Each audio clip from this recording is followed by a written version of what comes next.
My husband lied about coming to help me while I was critically sick. I, 28F, have been married to my husband, 32M, for 3 years. We have a 1-year-old daughter together. Up until recently, I thought I could count on him when I truly needed him. But last week, he proved me completely wrong. I had been feeling off for a couple of days, fatigued, nauseous, just generally unwell. Then one morning, I woke up with a fever, chills, and a deep sense that something was really wrong. I was so weak I could barely get out of bed. Taking care of our daughter felt impossible. I called my husband at work and told him I needed him to come home. He promised he would. An hour passed. Then 2. He kept texting me, saying he was just finishing up something and would leave soon. Then he claimed he was stuck in traffic. Then he said he was on his way but had to stop for gas. At this point, my fever was getting worse, and I was struggling to even sit up without feeling dizzy. I told him it was urgent. He reassured me he was almost there, but something felt off. So I texted one of his coworkers, someone I knew he was close with. The response I got sent a chill down my spine. He hasn't left yet.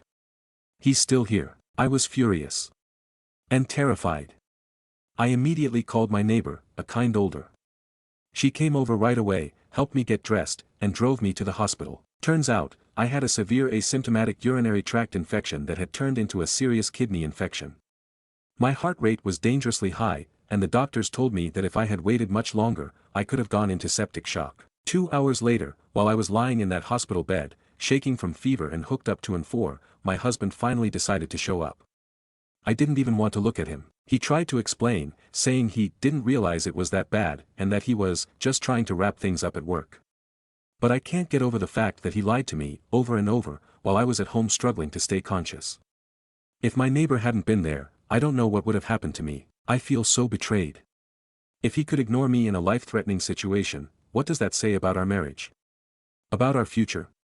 About our daughter's safety if something ever happens again? I don't know what to do.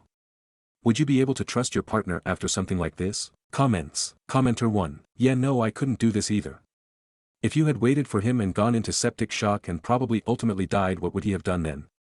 That could have 100% been prevented if he just came home when you asked. He gives more loyalty to a job that'll just replace him when it's his time over his wife who he chose to love in sickness and health. Commenter 2. We're expecting to have our first child in about a month and a half. I, the dad, notified work of the due date and I expected that I'd be scheduled on overlapping shifts so if something happens they won't have to scramble to find coverage. March schedule just came out and on the last week I'm exclusively scheduled at off-sites, on my own, so I can't just drop everything and leave. Really? Yeah, right. Guess who has 2 feet and can leave?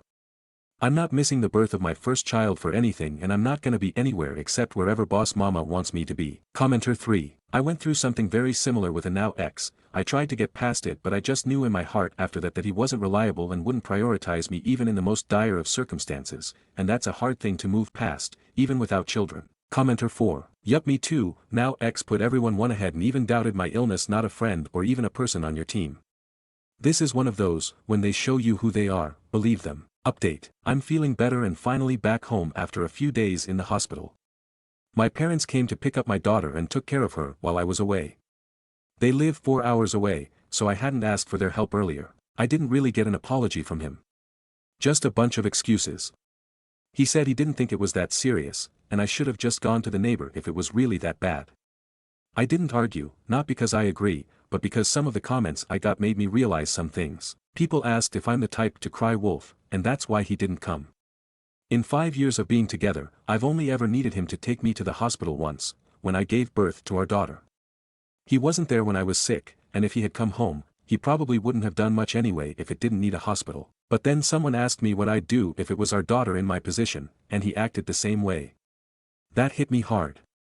And as dramatic as it sounds, I don't want to be with him anymore. I don't think I can ever trust him again. I've made an appointment with a lawyer, but of course, divorce takes time. I'm looking for an apartment, but the housing shortage is a nightmare. Since I live in a rural area, though, there's still hope. I haven't told him yet. He's acting like nothing's wrong, so I'm doing the same. I even saw comments suggesting that he might not have actually been at work, maybe using it as an excuse for something else. So, one night while he was sleeping, I checked his phone. I didn't find proof he wasn't at work, but I did find messages to women, multiple flirty ones. And a Tinder app. These messages have been going on for months. He was also sending TikTok to his friends while I was sick, laughing and joking around with no real concern for me.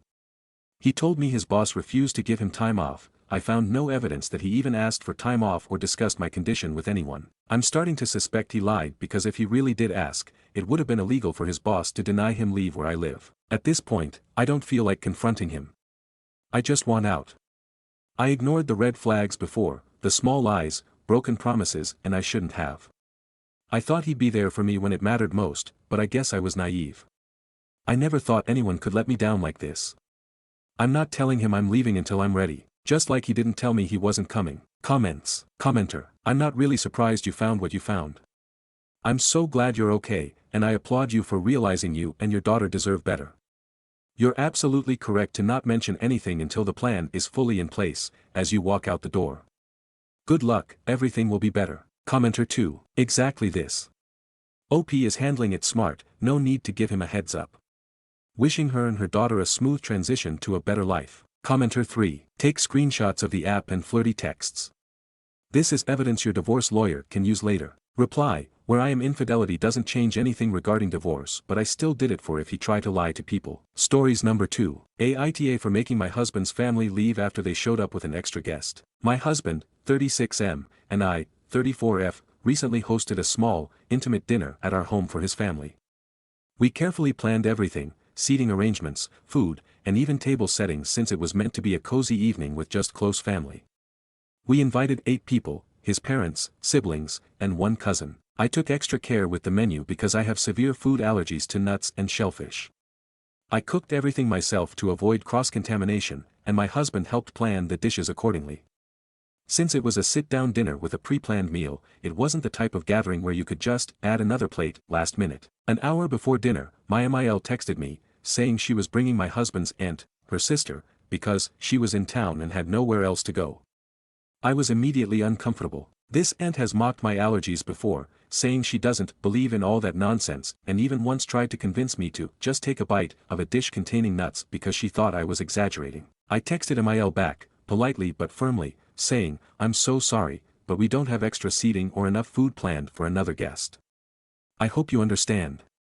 She didn't respond. Instead, she just showed up with the aunt anyway. When I opened the door and saw her standing there, I felt my stomach drop. MIL was all smiles, acting like nothing was wrong, and said, it's just one more person.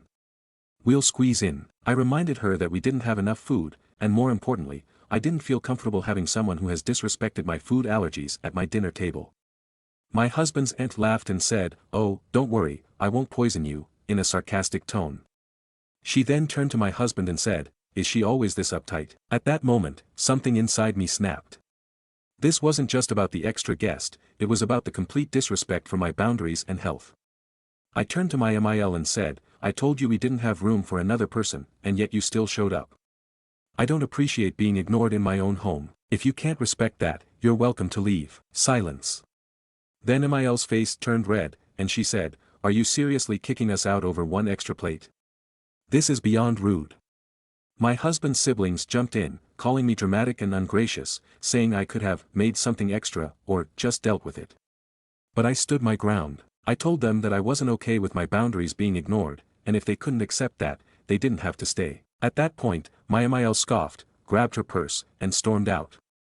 The rest of the family followed, grumbling about how I ruined dinner over something so small. My husband didn't say much during the argument, but after they left, he told me he understood my frustration but thought I could have handled it more tactfully instead of outright telling them to leave. Now, his family is furious with me, saying I was cold, inhospitable, and made a scene over something trivial. MIL even called my husband later, saying she was hurt that we chose to humiliate her over something so minor.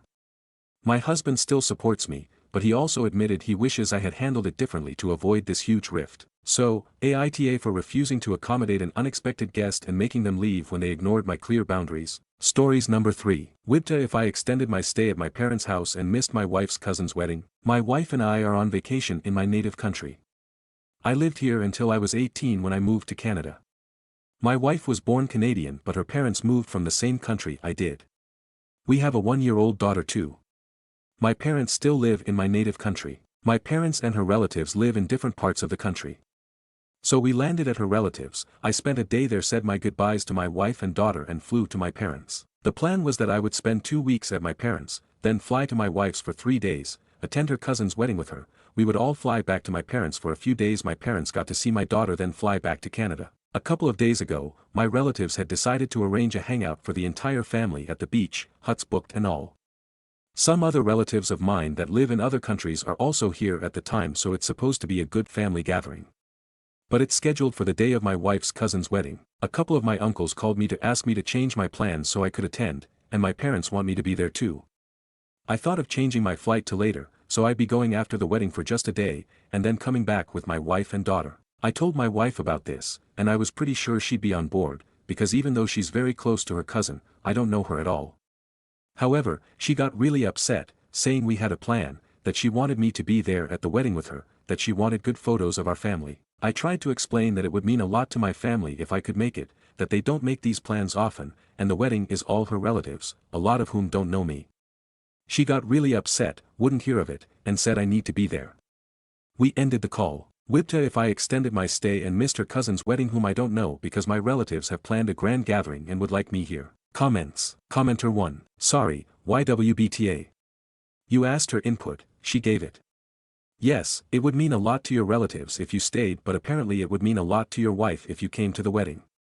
It may sound unfair, but ultimately, it's more in your interest to make her happy, than to make some relatives happy. You did have a plan. Did you not inform your relatives ahead of time that you would be there, and when?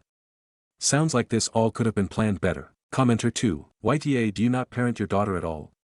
She's 1 and you want to send your wife alone to a wedding with a toddler? That's just crazy. Commenter 3. YTA, your wife has already been solo parenting for 2 weeks. Now you want her to go to a wedding, toddler in tow, without your assistance so that you can further extend your vacation. When does your wife get a vacation without your child? Update. I had received a justifiably harsh response to my last post, and I can't thank everyone enough for that. I realized I was being a selfish and I went to attend the wedding. I had a really good time there. It felt really good to see my wife and daughter after 2 weeks. I was prepared to apologize to my wife's parents too for my reluctance, but fortunately she hadn't told them I was considering not coming during the few hours when I was undecided. I had to meet and greet a lot of people. My wife was the first amongst her cousins to get married, so I guess I'm the first outsider to become a part of the family, so I spent a lot of time talking to her relatives, and got to know a few of them too. She's very close to her cousin, so she was basically what our equivalent of maid of honor is. She had a lot of stuff to deal with and I was making myself of use by keeping our daughter preoccupied. They had planned a lot of things, family pictures, couples dinner with the bride and groom, and I was honestly in awe of the planning that went into it. I've been feeling pretty ashamed of how much trouble I would have caused her had I not gone. She asked me a few times if I enjoyed myself, which would make me feel even worse about it. My parents were disappointed about me not attending the family gathering, and it sounds like it was fun, but I've realized nothing is worth not being there for my wife and daughter. Thank you all for the verdict, I needed it. Comments. Commenter 1. I'm glad you honored your promise to your wife. Commenter 2. Honestly, you don't realize it, but it makes a huge difference in your relationship. Had you not come, your wife would have had the resentment about your priorities. Commenter 3. Damn, his wife was even the MOH at the wedding. Commenter 4. And he didn't realize until he got to the wedding? Did he not see her planning this stuff? Commenter 5. So you left out your wife had an important role in the wedding in the first post. You didn't seem to miss your own daughter for 2 weeks, and was ready to pawn off your daughter to her parents and your wife while she had wedding duties. I'm glad it took Reddit to change your mind about going. Your wife also covered for you for the wedding so you wouldn't look bad in front of her parents. I hope you didn't tell your relatives and parents that your wife forced you to go to the wedding, and made you miss the gathering. Stories number 4. My MIL asked my husband if he wants help getting a divorce from me, what would you do? My MIL and I used to be super close. My husband, 32M, and I, 31F, have been married for 10 years. We both come from a super conservative, high-demand Christian background. About 5 years ago, I decided to leave the church of our upbringing, which is a big deal culturally and religiously. I told our family members of my decision via email almost 4 years ago. That's when things started going downhill with my in-laws. My FIL emailed back that he couldn't be okay with my decision. My MIL emailed back a long email with stuff that didn't make sense, including that she's sorry my husband is the youngest child, why that matters here, and that we all make mistakes cool. Over the next couple years, we saw them at a family reunion and holidays. We live in separate states. My MIL specifically would act interested and curious about my experience and new beliefs, then corner me in conversations about how I'm wrong. Both of their behavior towards me was incredibly odd and always when my husband wasn't around, so he believed me but never saw any of it.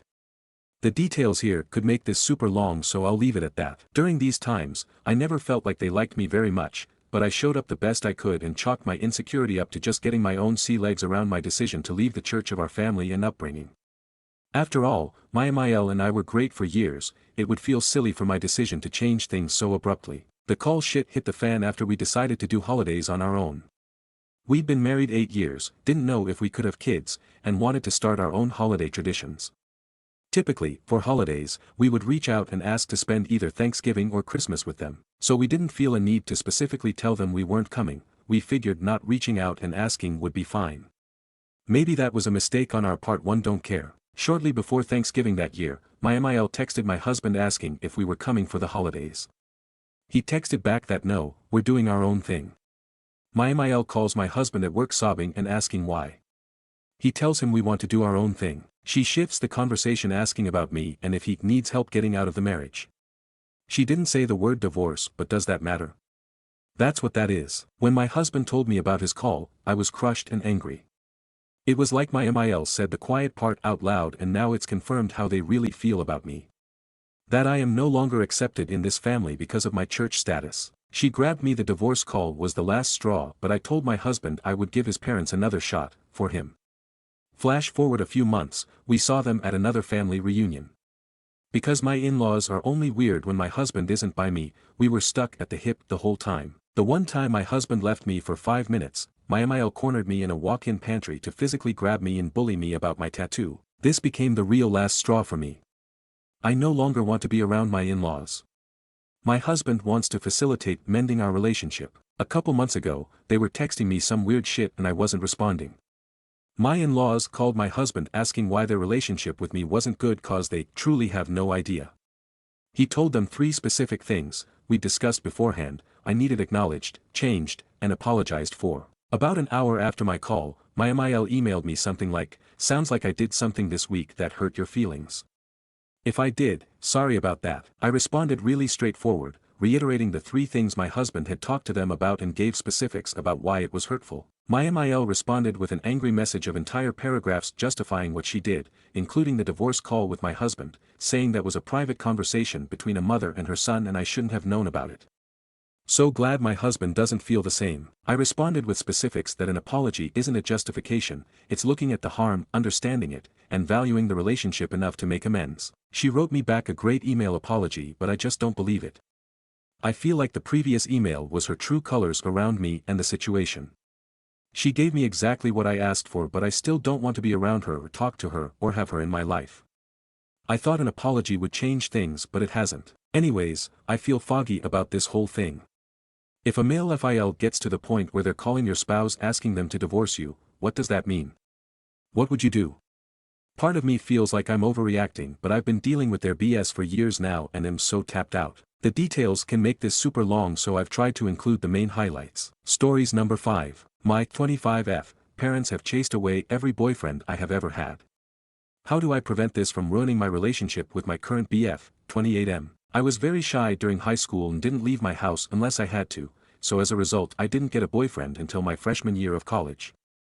After 7 months of dating my first ever BF, I brought him to my parents' house for dinner, just so they could meet him. I had to step away for roughly 10 minutes to help my older sister with her baby, and when I came back, my BF, then 20M, and my dad, old, were having a full-blown fist fight. We managed to stop them and my BF stormed off without saying anything, while my dad insisted my BF was incredibly rude and disrespectful to him and my mother and that a guy like that was no good for me, because he'd just end up doing the same thing to me. I was shocked that my BF could do such a thing because he had always been extremely sweet and I've never met or heard of anyone not liking him, but when I called him and told him what my dad had said about what happened, all he did was laugh and say I can believe whatever I want, before blocking me on everything. I was deeply disturbed by this, but my mom and sister insisted that he had just shown his true colors and said my dad saved me from an abuser. I reluctantly accepted this, but something about it felt really off. I met my second boyfriend several months later, during my sophomore year. Part of me still felt my parents were part of the problem with my last BF, so I managed to get him to wait an entire year before introducing him to my parents. From the moment she laid eyes on him, every word my mom spoke to him was dripping with fake friendliness and subtle jabs implying she did not approve of him, which made him visibly uncomfortable. While we were eating dinner, she began asking me what made me decide to date my BF, and asked about other guys and why they didn't work out. Some of the guys she asked about were completely made up. At this point it was clear what they were trying to do, and I silently vowed to talk to my BF and tell him how my parents were trying to sabotage me. Unfortunately, it didn't get that far, as my dad chipped in and demanded to know how a boy, who couldn't support himself financially, was ever going to support his daughter. Mind you, we were both juniors in college at this point, and both of us were working part-time jobs, so this question was really insane. He responded by saying he'd already decided he wanted nothing to do with this family and was planning to break up with me when he got home, but he's just going to leave now. Within minutes, he was gone, and I was blocked again. My parents insisted they did nothing wrong and just wanted to test his confidence as any parents would, but I pointed out that this was the second boyfriend they chased away, and they didn't do anything to scare off my older sister's husband. I went low contact with them after that, but fast forwarding a little bit, I eventually allowed them to gaslight me into introducing them to my third boyfriend, whom I had met towards the end of my senior year, and basically the same thing happened. I had made it through college unable to find a long-term BF, purely because of my parents. I did meet my current BF, 28M, 2 years ago, and I have managed to avoid introducing him to my family thus far.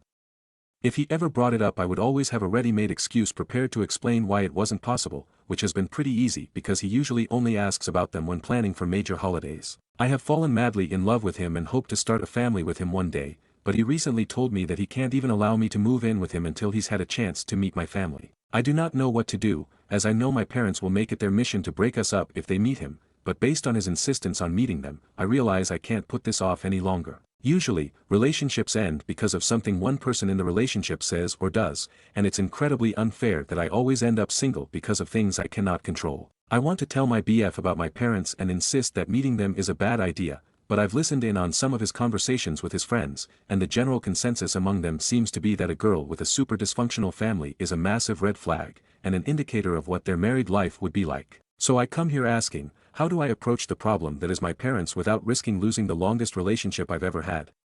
If my parents end up being the cause of yet another breakup, I just don't know what I'll do. I just don't know. Edit. Wow, I made this post about an hour before going to bed, but woke up to quite a few comments here.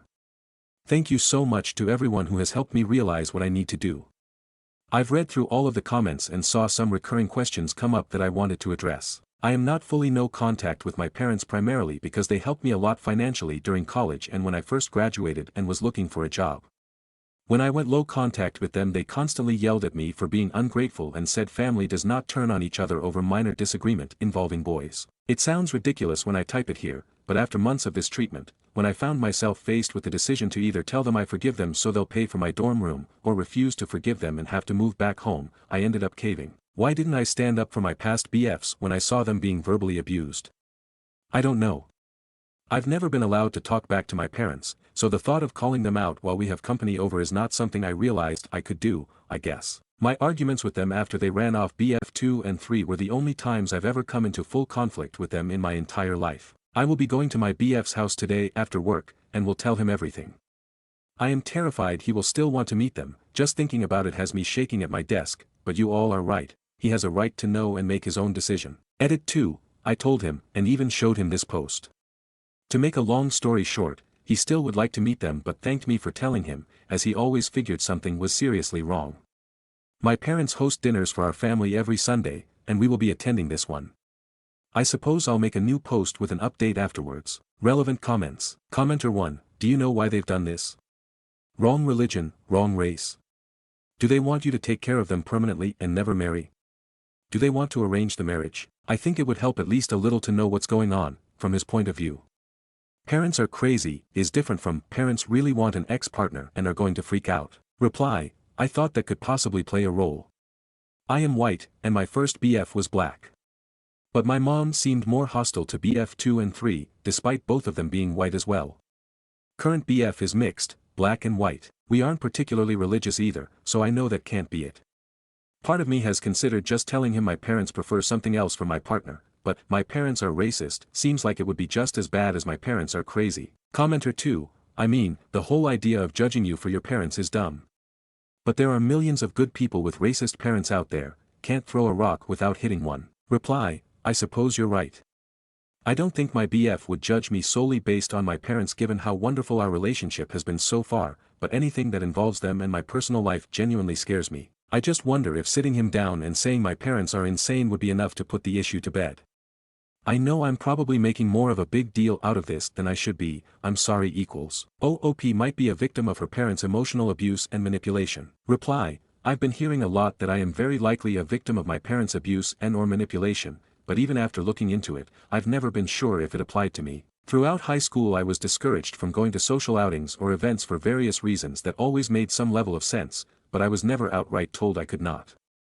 I used to wonder why my sister would do these things when she was my age, but my parents had simply labeled her as rebellious. I've been discussing this with a coworker today and she said it's not a coincidence that the moment I stepped out from under my parents' roof, I went from never getting male attention to having a boyfriend in a short amount of time. I am considering counseling based on a lot of the comments I've received here so I can really break down what has been manipulation and what hasn't.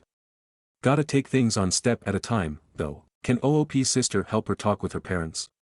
Did OOP meet her BF's family? Reply, my sister and I aren't particularly close. We aren't enemies or anything like that, but she has been pretty indifferent to me while she lived her own life. I love my nieces to death and let her take advantage of that, but I doubt she'd be willing to talk to my parents about this with me. I met my BF's family within a few months of us dating, actually. They love me to death and we spend nearly every holiday and birthday with them and his other siblings' families. Update. I meant to make this update a lot sooner, but since my last post a lot has happened. I truly appreciate all the comments I received calling me out for hiding my parents being insane from my BF and encouraging me to be honest with him. My BF is pretty involved now, so I guess I should give him a fake name.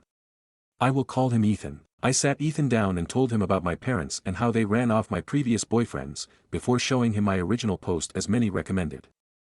Fortunately, he did not seem to care that I hadn't told him, but he did agree with many commenters that my parents were more than just insane, they were outright abusive. Although he understood how I felt, he still said he would like to meet them, both to see it for himself, but also because he felt there was an underlying reason for their behavior. My parents have dinner for the family every Sunday, which I have been attending on the weeks that I'm not hanging out with Ethan that day, so we agreed that he would come to the next one. When Sunday came and we arrived at my parents' house, my anxiety was through the roof.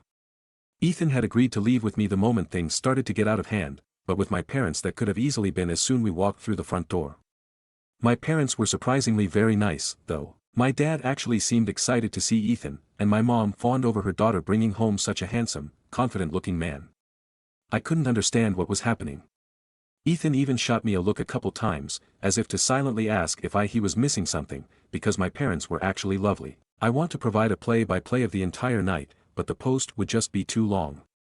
The point is, my parents had done a complete 180 from their previous behavior, and it made me look and feel crazy for trying to warn Ethan about them ahead of time. During dinner, my mom said she was so happy to see her daughter had finally found someone who wasn't judgmental and was willing to give me a chance because of the person I am today, because the past doesn't matter.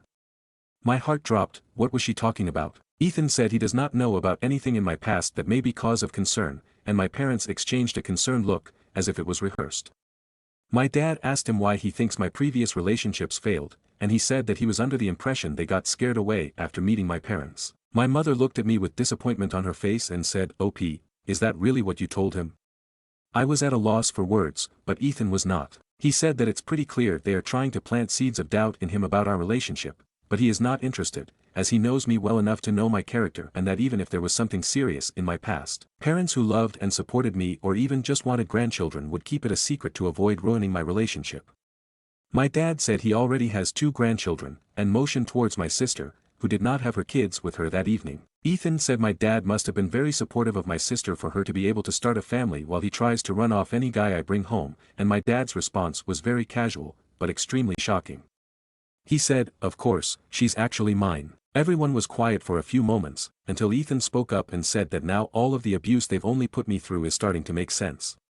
My mom said he's spouting nonsense, and that I have not been abused in any way.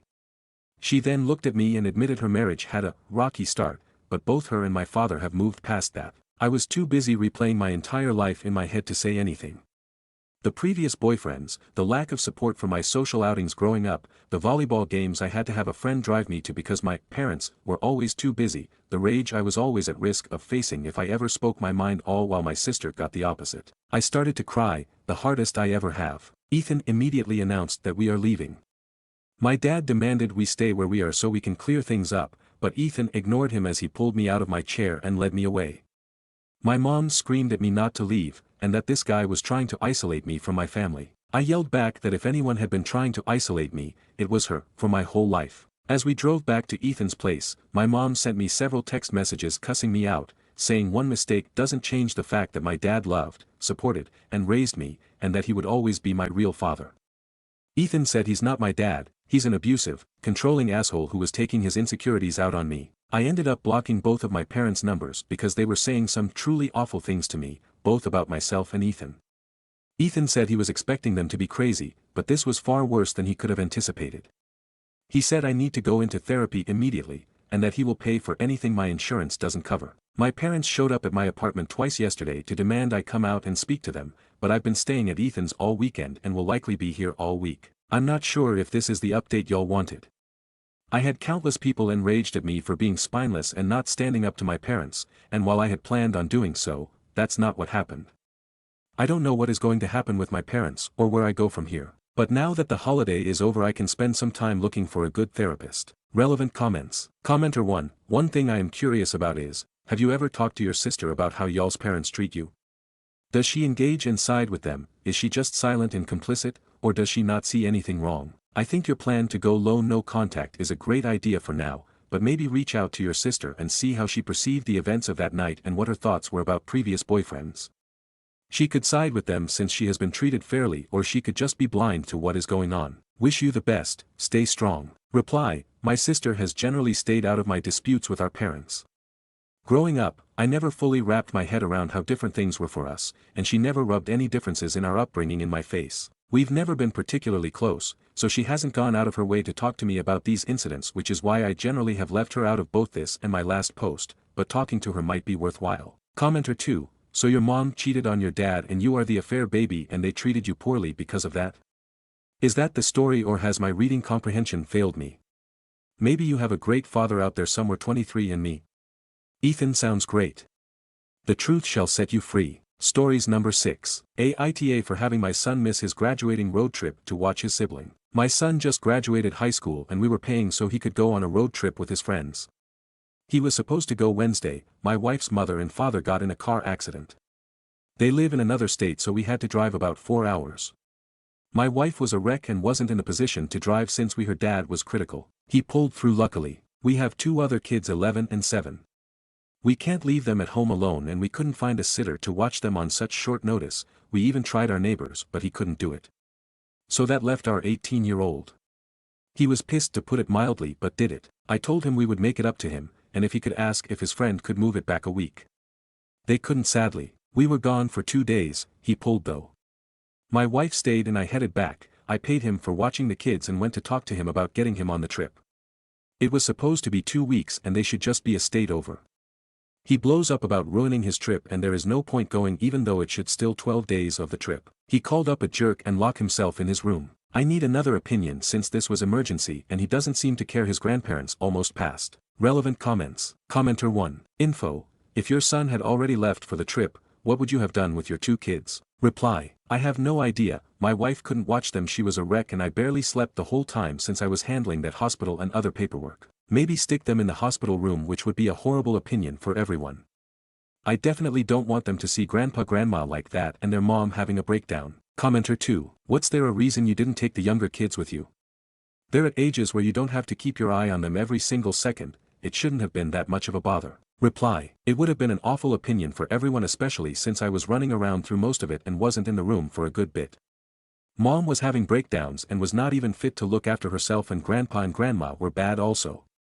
Grandpa was basically mangled. Maybe the middle child could have handled it, but definitely not our youngest. We didn't leave that whole time, so basically 48 hours at a hospital. Commenter 3. There was no family in the state you traveled to? Reply. No, my wife is a single child and my family is in another state. Commenter 4. And no friends to help you? Reply. My closest friend I did call, but they are on vacation. Usually babysitter couldn't, backup was a no too. Everyone we call for emergency wasn't available. That's why I even asked my neighbor we have a good relationship but it was a no from him. Our last emergency person is the grandparents. Commenter 5. I feel like this is a rock and a hard place situation where I have a hard time calling you an even though I'm leaning that way. Is this recent? Like as of today is much of the trip remaining? Because I do think you should continue to encourage him to go. Get him a plane ticket to meet up or drive him there yourself. Add in some money for an extra excursion for everyone. Whatever it is. As long as they didn't replace him and now don't have room for him. He's understandably upset, and he's only going to blame you even more if he misses entirely, even if some of that would be his own fault. Paying him for the days he babysat doesn't fully make him whole in this situation. You need to do what you promised and make it up to him. Reply. There are 12 days left. I gave him the option to get on a plane or grab a cab, which I will pay for both, but he won't talk to me. Edit. Well, he called his mom. Let's say it didn't end well. He did say basically said the same thing he said to me. Wife had a breakdown on the phone with him. She sent him the injuries and pictures of grandma. He finally came out of his room and told me he isn't going to go on the trip and the plane tickets aren't needed. Talked to my wife, never heard her that mad. Son confirmed what happened. He started yelling at her the moment the call started and she lost her shit when he called her selfish. On good news, grandpa has some feeling back in his legs, which was a huge concern. 4 people saying we didn't have emergency plan. We do. First, my closest friend, vacation, main babysitter, not available, backup babysitter, not available, last resort grandparents, hospital. We tried to find someone that why we even asked our neighbor, which I have a good relationship with. This will be my last update. Had a conversation with my son about everything. Mom and him will have a conversation when she calms down. His friends are not a state over, they are about 2 down at this point and going to Mexico. They are probably will get to the border tonight. They were supposed to be going to California. He had his passport and everything ready. This is a fucking mess. I haven't informed my wife yet and will wait until she is calmer.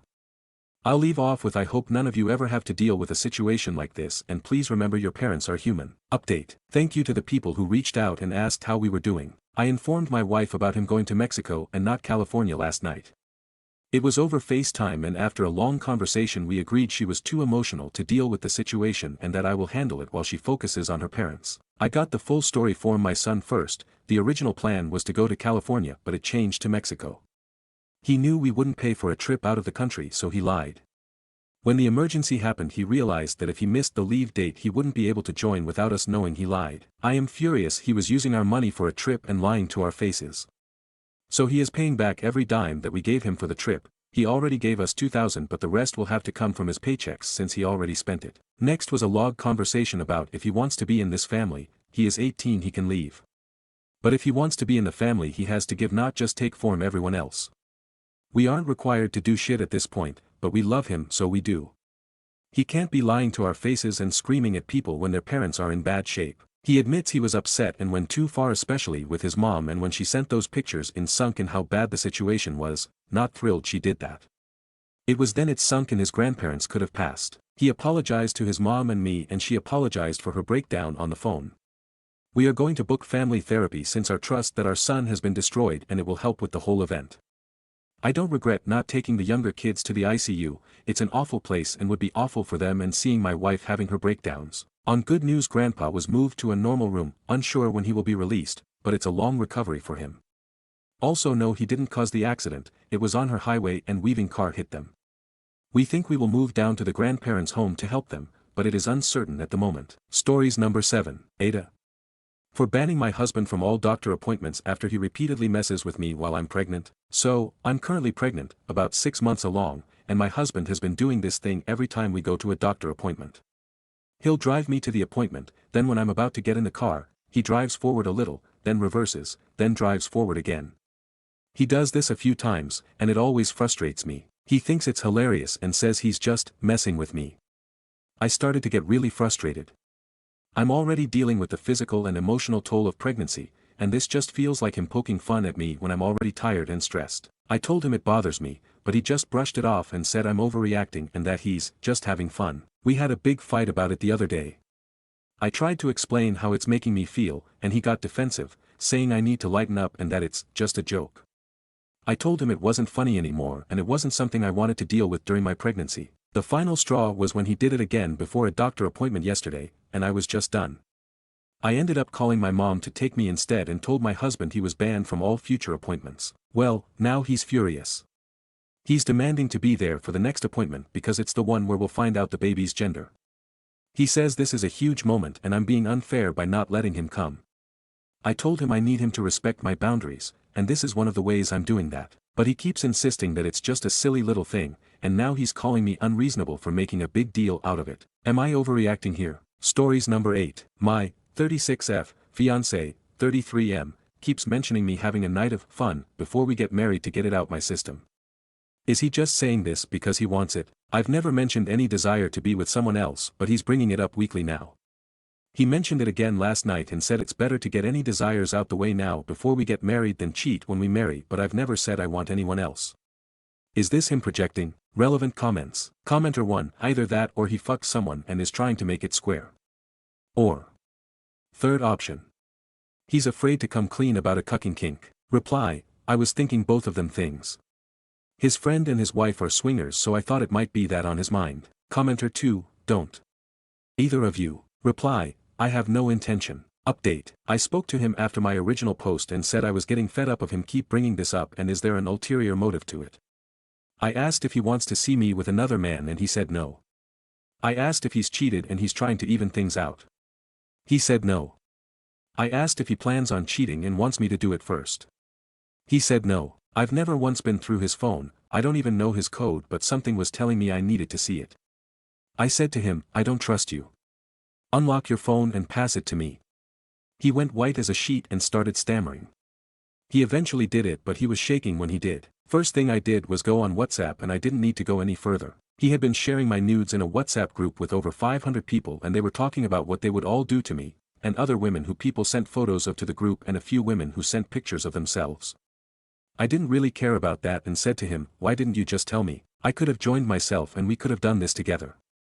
He seemed to relax a bit then. I was just about to hand his phone back when I noticed a 1 in the archived chat column that wasn't there before. I clicked on it and that's where it all went wrong. He was sexting with one of my friends, one of my cousins, where their sexting was about having a threesome with me nauseated face, and he was also receiving nudes from one of my fucking bridesmaids. There was maybe 20 other conversations in there, but I didn't know any of them so I didn't look. I have been extremely petty and screenshot as much as I could and shared them to relevant group chats and also Facebook and Instagram with the relevant people tagged in. I have also kicked him out of my flat and he's back with his mom. He's tried to get back in touch, but I've ignored everything. One of his friends came round last night to talk to me to ask me to give him a second chance and I embarrassed myself by making a drunken pass at him to get revenge. All in all, it's not been a good few days. Relevant comments. Commenter 1, I'm very sorry for your loss. I will say this though. Your post alone is a masterclass on how to do this. Never sneak to look at someone's phones or accounts. If you need to look, trust is on life support anyway. Might as well stand there and demand it and do it in front of them. You're a boss. Reply, if he'd said no I'd have my answer either way. Commenter 2, damn OP. Suspicions confirmed I guess. By the way, no man IDGAF, if it was a kink or not, should want to share the love of his life with another man. That's depravity BS right there. Reply, yep, I knew deep down what was happening but I would never have guessed who with. Stories number 9. Aita 4, breaking up with my boyfriend after he set me up for a loyalty test. I, 25F, have been dating my boyfriend, 28M, for a year now. Our relationship has been amazing until one day, he decided to put me through a loyalty test for a YouTube video. The entire test felt completely real. The entire time, I didn't flirt and made it clear I had a boyfriend, despite the decoy's multiple advances. Then, all of a sudden, the whole crew came out. My boyfriend, in particular, was smiling and happy. When the YouTuber told me that this was a loyalty test and that I had passed, I sat there confused and stayed silent. When my boyfriend tried to hug me, I pushed him away and walked off. I was completely shocked and humiliated. I knew this was going to be on YouTube, so I didn't want to react the way they probably wanted me to, yelling, crying, making a scene. I simply said, the relationship ended the minute you decided to put me on a loyalty test.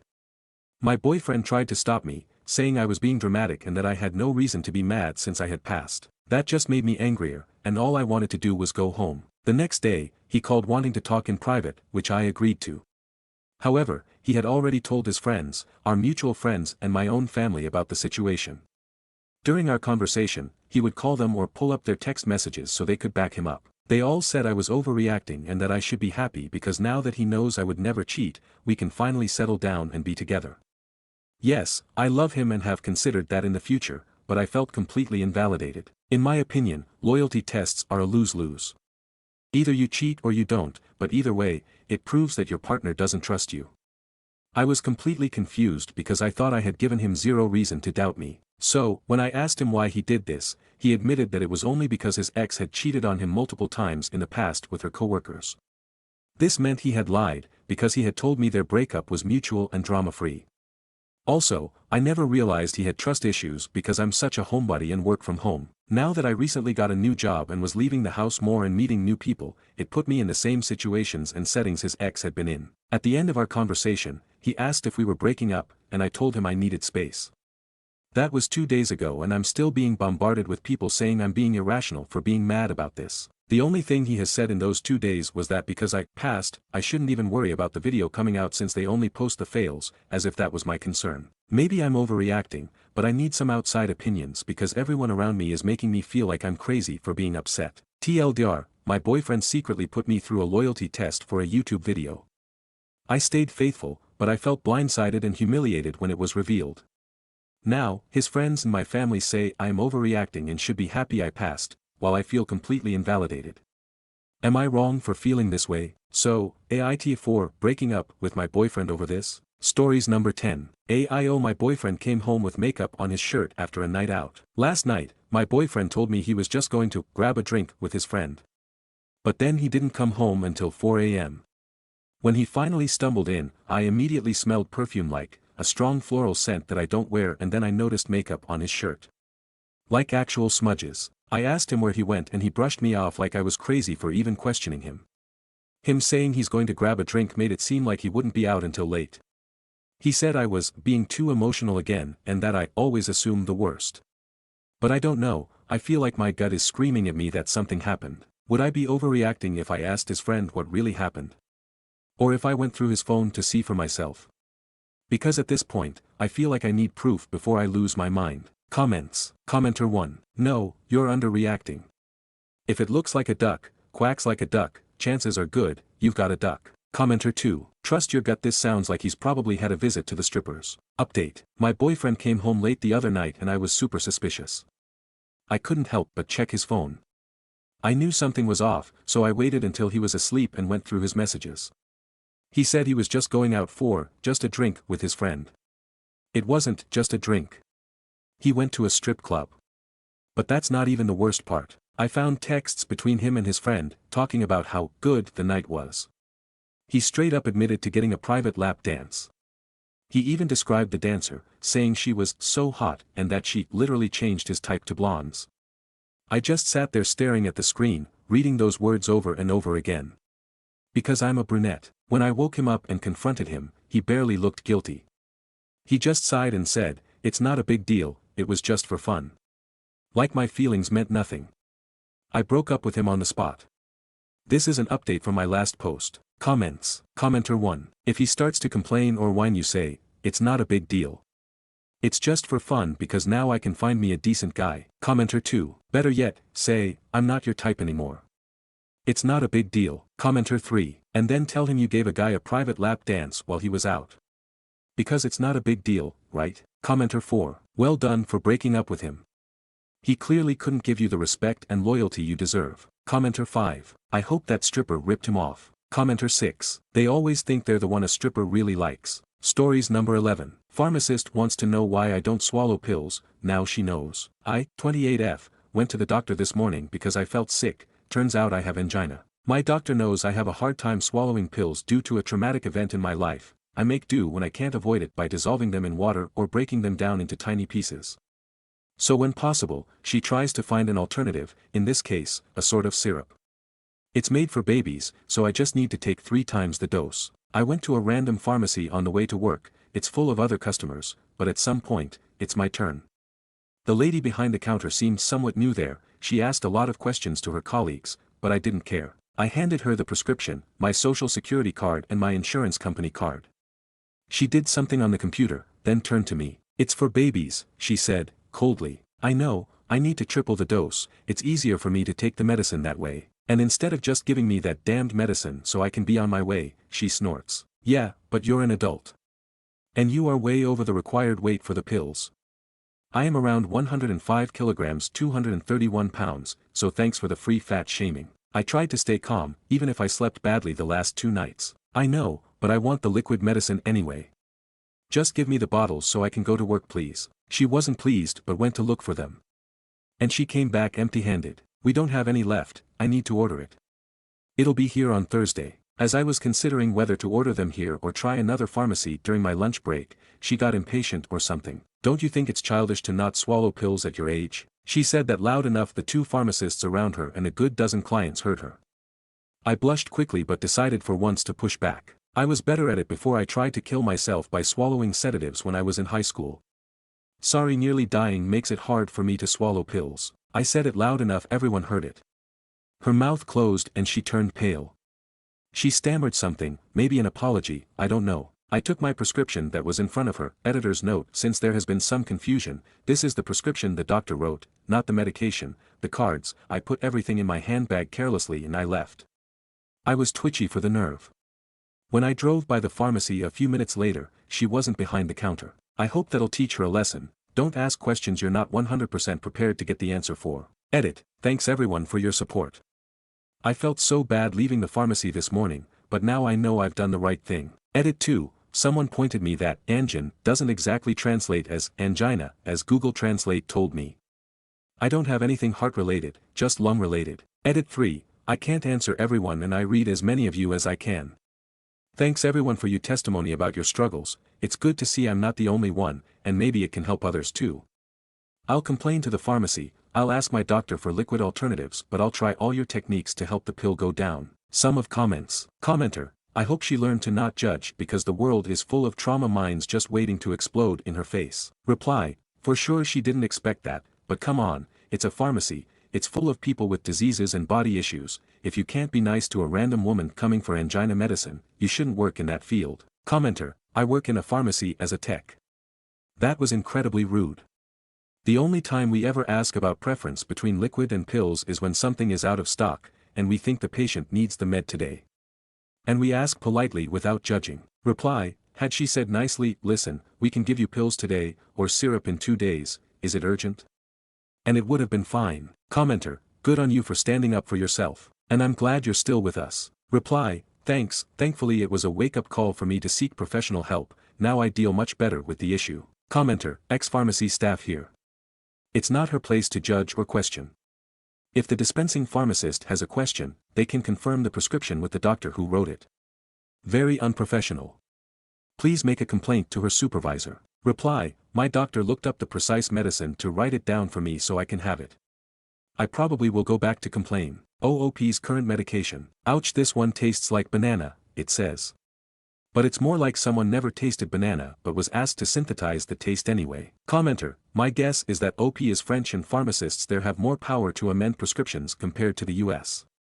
That extra bit of power often comes with an added attitude, on top of the baseline French attitude. Good on OP for standing her ground. Reply: you're right, I'm French. Pharmacy school is hard, and some pharmacists don't feel like they get enough consideration from client security social, so some don't want to be nice to you. But there's a difference between not nice and what happened today. Commenter: was she a pharmacist though, or a clerk? Preparative. A pharmacist might have a role to play. Double-checking the prescription makes sense for you given their long training and responsibility, not like what happened, of course, a clerk less so. Reply: honestly, no idea. She was behind the counter at the pharmacy, I didn't check for a name tag with her title. She could have asked me, or called the doctor since her phone number was on it though. Why do they need your social security number? I don't know how it works in the US, but in France, they ask for it every time. Social security in France covers retirement, like the US, disability, like the US, but also healthcare, parental leave, children-related help, etc. The social security card OP is mentioning is like a credit card that lets you pay for prescribed drugs with the state's money, in a nutshell. Called a carte vitale, vital card, or life card. Top comment on post. Commenter 1: I'm sorry you had to tell her why, but good for you for standing your ground. It's insane to me that a pharmacist, or maybe just clerk, depending on the place, would be that mean-spirited. It doesn't affect her job to give you what your prescription said, as if she knows better than you or your doctor. Hopefully the medicine isn't for an emergency, and that you'll be able to get it soon. Update, same post. Update at the bottom. Sorry, English isn't my first language. I'm not in the US either, I'm in France. Update. On Tuesday, after work, I went to another pharmacy with my prescription. The pharmacist, a bit surprised, asked me if I wanted liquid like it was written or if I preferred pills. I answered that no, liquid was working better for me. And she just gave me what I needed. That is exactly what should have happened with the other pharmacist. On Friday morning, I went back to the first pharmacy. I was nervous because even though I felt within my right to make a complaint about the pharmacist, I didn't like the idea of getting someone, possibly, fired. I waited until it wasn't too crowded, and I went to the only pharmacist I was 100% sure it wasn't the one I had the issue with, a man. So, I was here on Tuesday morning for 3 bottles of medicine and it didn't go very well. He let out a long sigh. With, name, right, probably. I wasn't paying attention to who she was, I just wanted the medicine and to go to work. That was, name. She doesn't work here anymore. Good, I blurted. He made a half small laugh, half huff, while I realized that even if it was I thought, it was a bit rude. And my mom raised me better than that. I mean maybe. Don't worry, it's okay. That was just the straw that broke the camel's back. I didn't get any other details, aside from the fact that they had the bottle of medicine I needed in the stock on Tuesday. So the woman was just nasty for. I don't know. I really hope she reconsiders her career path. In conclusion, kindness goes a long way, but don't forget to stand up for yourself. Thank you everyone for your support. Sum of comments. Commenter, given as difficult it is to fire someone in France, it must really have been the last straw. Reply, my best guess is that she was still on the trial period of her contract, so it was easier to let her go. Or something else happened and they just didn't mention it to me, because they didn't have to. Stories number 12. My fiancée ruined our engagement because she wants an open relationship. Hello, I am an avid reader of this sub, but I've never thought I would actually post here. My 23M, fiancée, 24F, just told me she wants to explore herself with other people. We started dating in 2017 and had been going strong since. My fiancée, well I guess now ex-fiancé, and I have been through hell together. Every time she freaked out I was there. Every time she needed a shoulder to cry on I was there.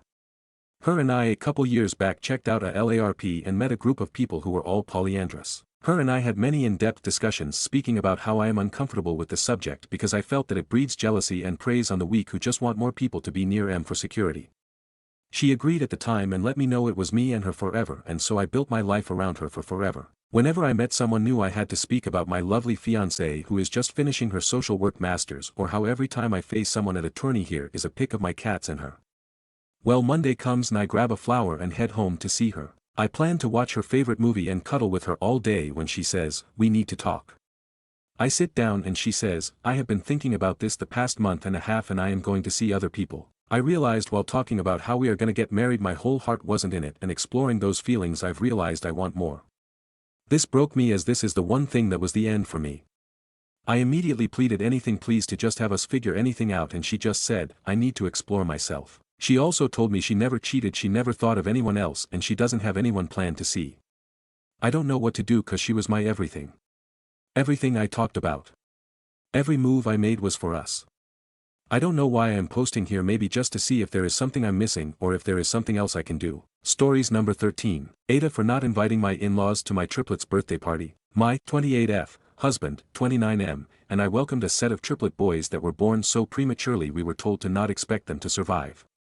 My SIL was also pregnant at this time and carried her son to full term.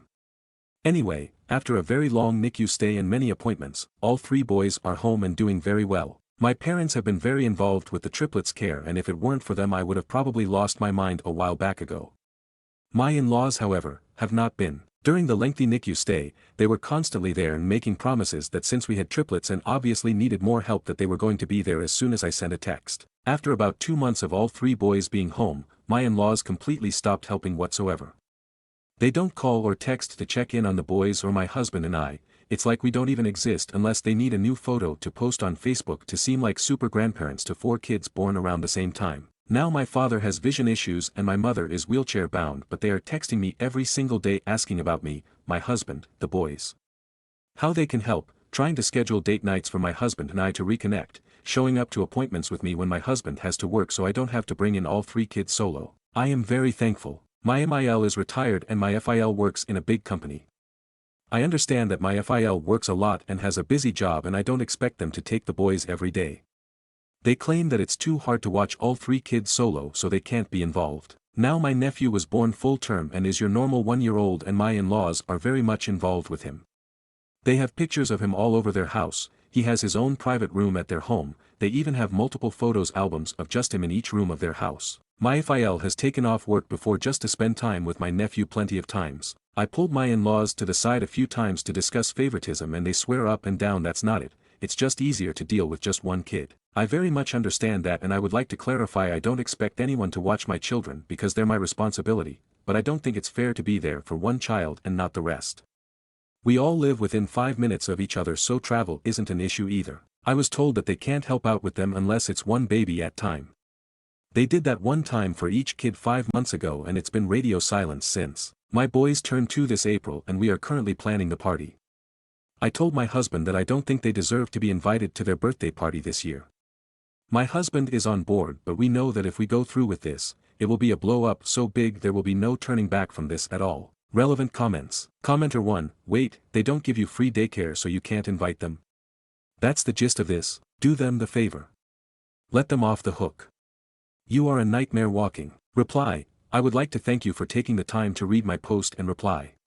However, I would like to clarify that I am not asking for a babysitter. I am simply asking them to be there for their grandchildren and show love to them the same way they do to my nephew. I don't ask them to babysit. I try and make plans to go to their house with the kids so they can all spend quality time together while I am taking care of them. I have tried to invite them to my house for the same reason. The answer is always no, and they have completely pulled back unless it's for a photo, and they only want to be around them at family gatherings so they can tell people how much they do to help us. They do not. They don't even remember the children's names. Commenter 1, do your triplets have post-preemie issues, feeding tubes, oxygen, central line? That would give some basis to your in-laws' reaction, and you could educate them about the scary-looking stuff. Even typical infant care can be overwhelming x3. But if the in-laws can't cope with infants, who stay where you put them, they're going to be hopeless with toddlers. But if you're planning a big family party, leaving them out may cause more problems than satisfaction. Could you shuffle the guest list so it's not just family? Invite a couple friends with kids. Your parents would still attend, they're coming to help with the kids' party. Reply, yes, thank you for replying. All 3 came home with oxygen, but thankfully they no longer need it. Our baby B has a G-tube, but my MIL used to have a major position in nursing. Forgive me, I don't know her old title, and she knows how to do everything for the boys.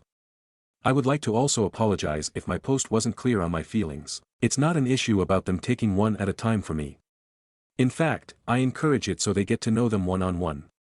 My issue is when I try to do these things or let them feel involved, they don't care. They have gone 5 months without asking about them, but I was messaged yesterday and asked to put the boys in special outfits for Valentine's Day and send photos so she can post them to Facebook. I don't want the boys to have digital grandparents that can very well see them and try and spend time with them. I want the boys to have present grandparents. Commenter 2, info, do you want your kids to have a relationship with their paternal grandparents? Reply, more than anything. I know it was a lot with the NICU stay, but these kids fought so hard to stay here with us. I want them to have the best relationship with everyone in their lives. And it breaks my heart that their grandparents live literally 2 blocks away from us, and even with trying to reach out to them and rotate kids out, the answer is no, but I can go and walk my dog and see my nephew over at their house. I don't want to break up the family, which is why I kind of feel like talking to my husband and taking back that statement, but at the same token, I don't think it's fair to borderline not be involved whatsoever and still be there for major events. Commenter 3, NTA, sorry for not inviting you. It's just easier to deal with one set of grandparents at a time, and the kids actually have a relationship with my parents. Since more than one child will be there, we didn't think you would want to be involved anyway. I'm a petty bitch though with no patience for BS. Commenter 4, invite them, but have a photo book printed up of the kids over the last year. Share it around during the party. Make sure there are lots of pics of your parents, and none of your in-laws. They'll be mad when they notice, but they'll have no one to blame but themselves. Update. I didn't know if I could post an update inside the original text or if it would be too big, so I figured I would just make a whole new post as the update. First and foremost, I thank each and every one of you for replying, from the kindest messages offering advice all the way to the ones who left a few cold words. For some deeper information to help answer a few questions, I have no idea if my SIL and BIL know what's taken place. We're not very close and she was upset that my pregnancy overshadowed hers. Mysil is my husband's sister, so I do understand that his side of the family would be a bit closer, more eager to help. My relationship with my MIL and FIL personally is not very great due to the fact that they did not like the fact that we are an interracial couple. I am Cuban and my husband is white. That's a story for another time, but I stay respectful and diplomatic for the kids and my husband. Onward to the update. My husband read many replies and agreed with many of you that he should be the one to approach this issue. He reached out to his parents the next day and asked them to meet him for lunch to catch up while my parents and I handled the triplets.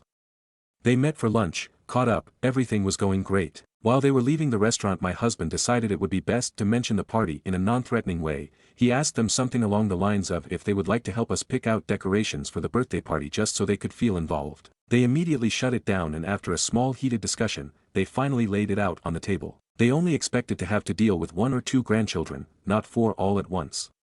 He agreed that it was a lot and tried to meet them halfway once more, saying that there was no rush and that we will work around their schedule and try and plan some one-on-one days with the kiddos in rotation so they don't feel overwhelmed. That they can let us know when they want to be involved just to keep the relationship alive.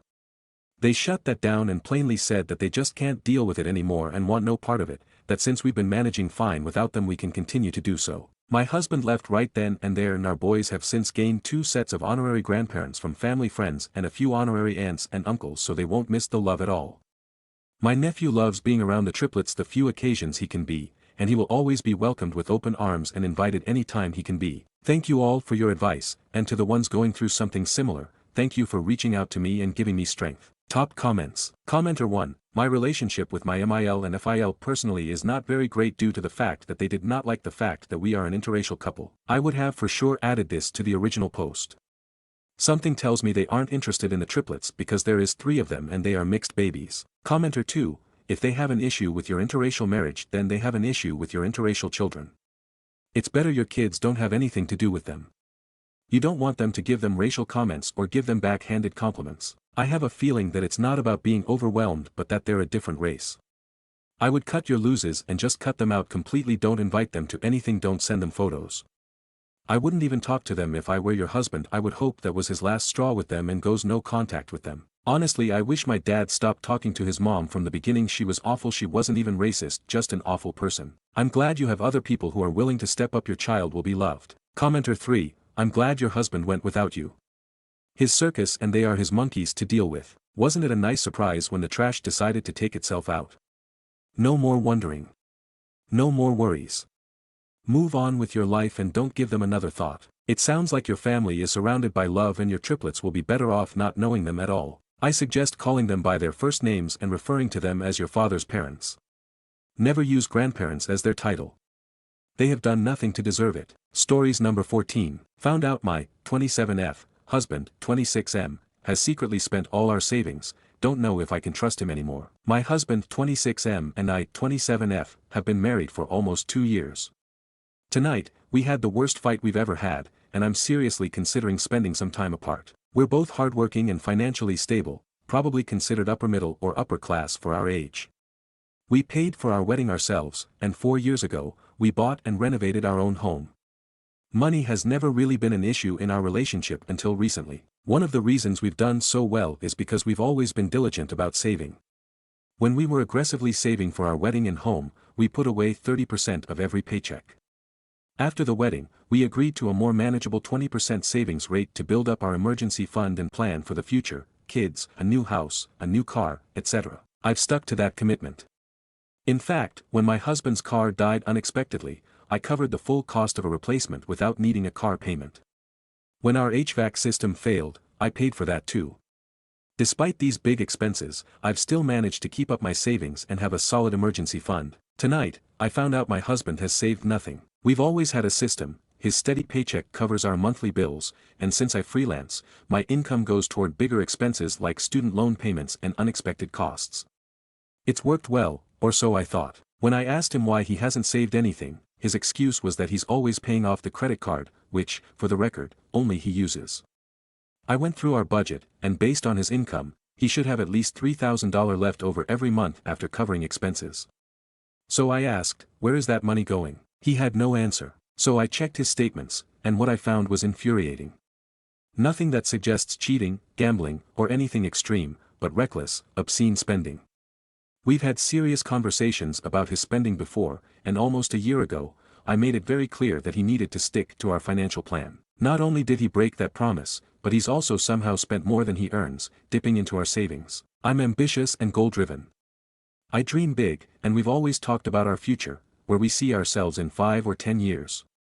He's been especially eager to start trying for a baby, and while I've been on the fence, I recently came around to the idea. Until tonight, when I realized we have almost no savings. Now, the timeline for having a child.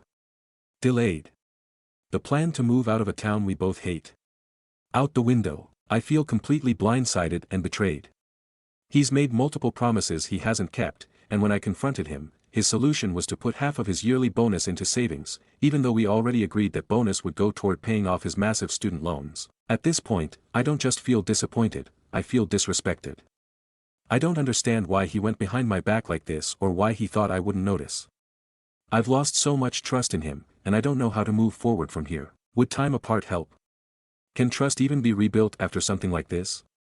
I'm at a complete loss. TLDR, my husband, 26M, and I, 27F, have always prioritized saving for our future, but tonight I discovered he has saved nothing while I've been covering major expenses. He makes enough to save at least $3,000 a month, but instead, he's been recklessly spending and even dipping into our savings. This isn't the first time we've had this issue, and I feel completely betrayed. Our future plans, having a baby, moving, are now on hold. I don't know if I can trust him anymore and am considering time apart. Where do I go from here? Stories number 15. My, F17, church banned our youth worship leader, F20, for denouncing Christian nationalism during service. The rest of the band wants to stage a walkout the next time they play. My church's youth group has a youth band that leads worship during youth, but the church also has them lead worship on Sunday mornings every few weeks to promote the youth band when the usual worship team has a week off. I'm not in the band, but I often help with lyric PowerPoints along with another girl, but not when the band plays on Sundays. The main singer of the youth band is the daughter of a youth assistant, and the daughter is an assistant too. We'll call her Emma, she's 20. I'm writing because of what happened the last time the youth band led Sunday worship on 6:30, that led to Emma and her family leaving the church. In between one of the songs, Emma said she felt led to say that Christian nationalism wasn't of God, because forcing people to believe went against the basis of Christianity because God gave free will and too many Christians forgot that. She also said there would be no short and narrow path if people were forced to walk it, before saying Project 2025 was advertised as Christian but resembled nothing of God because God never forced people to believe in him. No one confronted her or anything as it was brief, and they played a few more songs along with the closing song after the pastor finished his sermon. But when we got to youth on Friday night, Emma and her mother weren't there, and we were later informed, by the youth pastor, that Emma and her mom would no longer be helping the youth before a bunch of stuff about giving others the chance to be lead singers because Emma had left the church. However, word got out from one of the band's players that Emma told the band that she got banned during the week and that her parents left the church with her, so they already knew before we found out at youth. The reason I'm making this post is because of a conversation I had with the band, and other PowerPoint girl, the same Friday the youth pastor announced it, and the conversation was private from the rest of the kids. Long story short, the band is upset about what happened to Emma, and they've been throwing around ideas on what to do. The one they're heavily considering is a walkout the next time they're scheduled to play on Sunday after playing the intro song. Service opens with an intro song before someone comes on stage to welcome everyone before worship continues, and they would voice support for Emma before walking out together. They haven't told anyone not associated with the band because they don't want anyone to spill the deets. But the main thing we're debating is repercussions from our parents and whether or not it's worth the risk. There's likely a few weeks until the band plays on Sunday again, and they still haven't decided on a new lead singer yet. I also want to add that the church didn't upload the worship portion of the service with Emma and only uploaded the sermon from that day. They always include worship on their YouTube upload of the service. Most of the concerns were around tuition punishments, as some of them have their parents helping pay, but they still want to do something. And while I'm not in the band technically, aside from coordinating PowerPoint lyrics occasionally, I figured the least I could do was get advice from other adults anonymously because we don't want to ask our parents for obvious reasons, and maybe others could see more pros and cons that we can. I appreciate any advice that anyone gives and will relay it to the band too.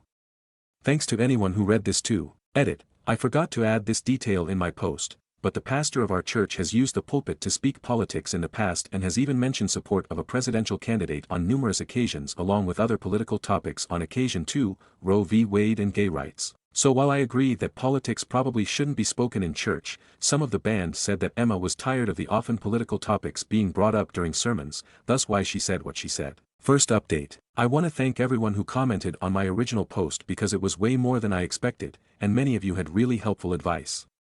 This is a small update with some really surprising things that happened since. First, the band is still going through with the walkout, and they're keeping it within the band so that no other kids tell their parents who might tell leaders. It would have been awesome to include others, but the risk of the church catching wind was too great. Second, we have a date of 8/4 when the youth band will do worship for the adults again. Third, the youth pastor appointed a singer from within the group who will take turns singing on Sundays with future participants in the coming weeks. Fourth, the new singer agreed that the church's handling of Emma was BS. Fifth and most exciting, 2 of the band members told non-religious relatives about the situation and fear of punishment, and they agreed to come to the service and let them head to their cars in the parking lot straight from the walkout, for safety. They won't leave the lot in case some parents try to claim kidnapping, but will be in their cars if all goes well, and the rest of us are going to ask our relatives too. Sixth, one of the band members told a teacher they knew from school who's thinking about coming and walking out too. And seventh, one of the band members wrote a little something that the lead singer will read before they walk off stage, and it would be great if anyone with editing experience could help to make it clearer or provide advice on what to add. They tried to keep it short. I will make a post about their write-up in the near future. Here's how we hope it happens.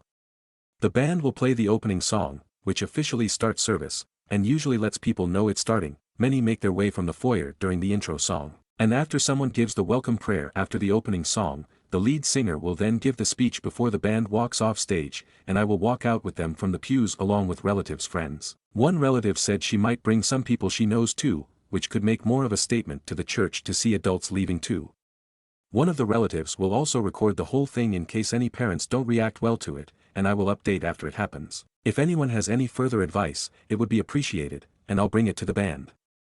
Most of the band, outside of 2 seniors, aren't old enough to vote this year. But this is a chance to stand up for what's right against something that is adamantly infusing itself into Christianity, Christian nationalism, and making Christianity lose all of its respect in our opinion. We don't expect change to happen in the church as a result of our walkout, but it's a small thing we can do to say we did our part when faced with it ourselves. Another commenter put it best when she asked if we'd be able to live with ourselves if we did nothing, and the answer has been no for us so far. I also want to add something I forgot to clarify in my first post. Emma didn't say what she did out of the blue. She had been vocal about the pastor talking politics for some time according to the band, and I've seen much of it too. However, a lot of people sent DMs disagreeing with the band's decision. So before I get into it, I want to give specifics of what the pastor has done. The pastor mentioned Trump from the pulpit numerous times, including the aftermath of the 2020 election, to voice discontent over the results. He has also celebrated Roe v. Wade's overturning from the pulpit, Pride Month during June, and even compared Trump's legal trial to how Jesus was persecuted leading up to his crucifixion, things that have no place being vented about from the pulpit, and this has happened over the course of a few years. I received a few DMs in the aftermath of my first post, and some were encouraging while others not so much. A few people, who said they were Christians, said that Emma was wrong to use the microphone to hijack the service, with her words, because she should have talked to the pastor first while calling her actions immature. However, when I showed the band the advice from my posts, I also told them about the DMs, and they said that Emma spoke to a leader about the pastor's political sermons in the past. But nothing came from it as he continued to speak politics from the pulpit frequently. Some people also said that our walkout wasn't godly because we, like Emma, would be hijacking the service for a publicity stunt when church was supposed to be about God. Some people called us immature, among harsher things, but we disagree for 2 reasons. First, who is supposed to call out the misuse of the pulpit if not people who attend the same church where it's misused? A few DMs said to do nothing and pray for God to change the pastor's heart, but he's been doing this for years. And second, the Bible gives guidance on how to call out improper behavior in the church in Matthew 18 verses 15 to 17. Dealing with sin in the church. 15. If your brother or sister sins, go and point out their fault, just between the 2 of you. If they listen to you, you have won them over. 16. But if they will not listen, take 1 or 2 others along, so that every matter may be established by the testimony of 2 or 3 witnesses. 17. If they still refuse to listen, tell it to the church, and if they refuse to listen even to the church, treat them as you would a pagan or a tax collector. Emma has already talked to a leader one-on-one, and the band has voiced displeasure about Emma's ban to the youth pastor, only for him to disagree and say that Emma was out of line. Regarding the part about tell it to the church, I suppose the how might be up to interpretation. Maybe telling the church means telling a church leader instead of the congregation on stage. But Emma and the band have talked to various leaders, including an elder too, aside of our youth leader, only for years of political rants from the pulpit to continue. When Jesus flipped tables in Matthew 21 verse 12, we believe he did it because people were using the temple to sell things that had nothing to do with God, and we believe that politics falls into the same boat. Someone commented a link in the comments of my first post that I never saw. But I showed the band, and we couldn't agree with it more. Pastor Lauren Livingston talked about the role of politics in the church and how politics shouldn't be combined with Christianity. I still plan to speak with my parents ahead of 8/4, and I'll share the write-up the band is working on really soon. I really appreciate everyone who commented too. Lastly, I want to clarify that the walkout is the band's decision entirely. I am not a member of the band, I just do PowerPoint lyrics during youth, and I'm not even in the band's group chat with Emma. As some of the band members are contemplating punishments from parents, 2 seniors who are concerned with their parents removing tuition help, I will support whatever they decide while understanding that they have to take care of their future too, as many commented. If they decide to continue with the walkout, I will support them and walk out from the pews. But if they change their mind because repercussions are too great, I will respect that and continue to support them. Second update. I meant to get back to this sooner, but some things happened on and after 8/4. Since my previous post, the band decided not go through with the walkout, and Emma was a big reason why. The band told me that Emma spoke to them a few days before 8/4 after she spoke to another band mate who voiced concern. The girl who spoke to Emma was 15 and confided in her about physical abuse fears from her parents, and Emma spoke to the band on behalf of those fears.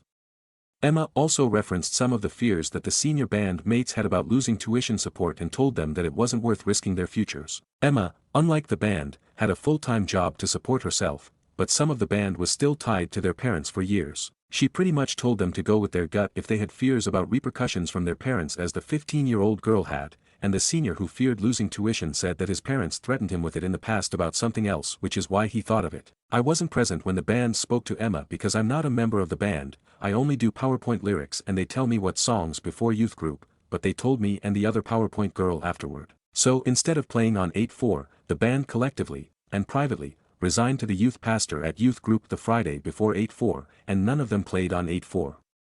They also told their parents that they would before doing so, and a few of the band mates said they were never forced to join the youth band by their parents. They simply volunteered. But that didn't mean they weren't gonna say anything about Emma's treatment. They just wanted to in a safer environment that wouldn't risk embarrassing their parents in front of the congregation, which could cost them privileges. Instead, they decided to share their write-up with Emma, who was planning on posting her own explanation of her ban from the church.